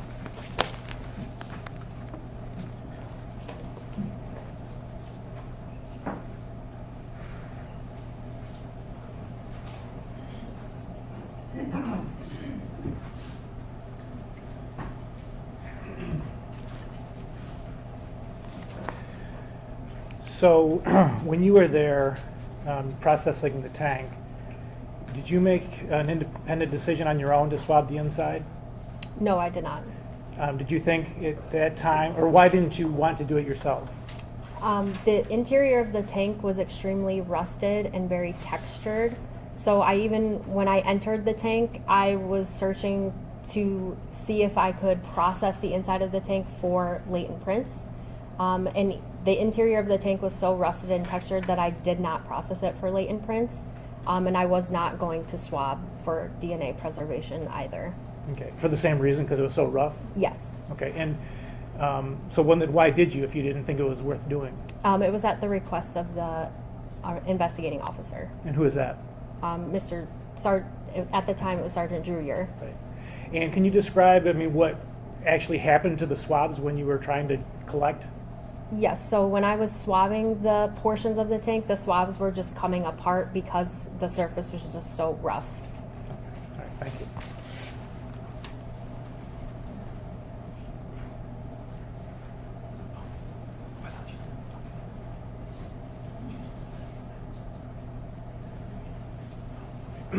Were some surfaces on the outside of the tank not suitable for latent prints? Yes, the top portion of the tank was not. Okay. Thank you.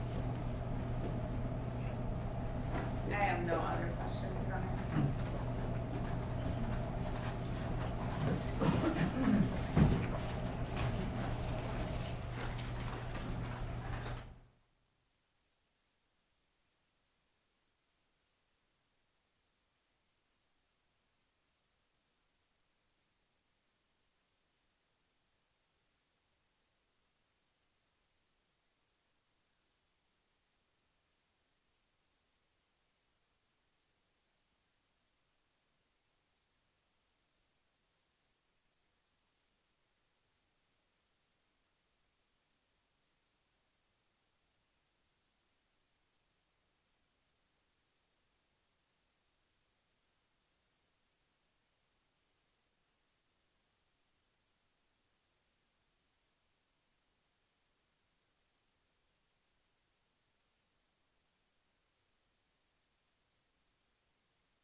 We have received 2 questions from the jury. It's my understanding that the parties agree that one may be asked and the other not.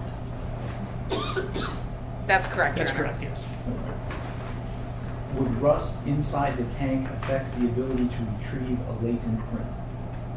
Yes, it would. Because the rust can degrade the surface of the latent print, the surface that the latent print would be able to come into contact with, the roughness of it doesn't allow for a latent print to be left behind. Mr. McCready? I have no follow-up. Ms. No follow-up. Okay. And may the witness be released from her seat? Yes. Yes, Your Honor. Thank you. You are free to go. Thank you.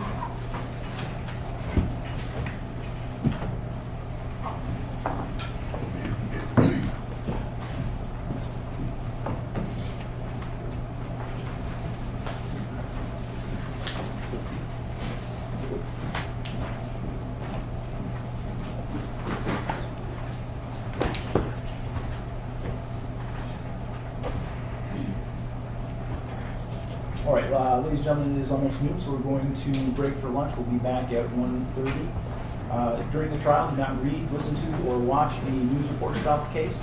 Under the law, the evidence you consider to decide the case must meet certain standards. For example, witnesses must swear to tell the truth, and the lawyers must have the ability to cross-examine them. Because because news reports do not have to meet these standards, they could give you incorrect or misleading information that might unfairly favor one side. So to be fair to both sides, you must follow this instruction. Thank you. We'll see you at 1:30.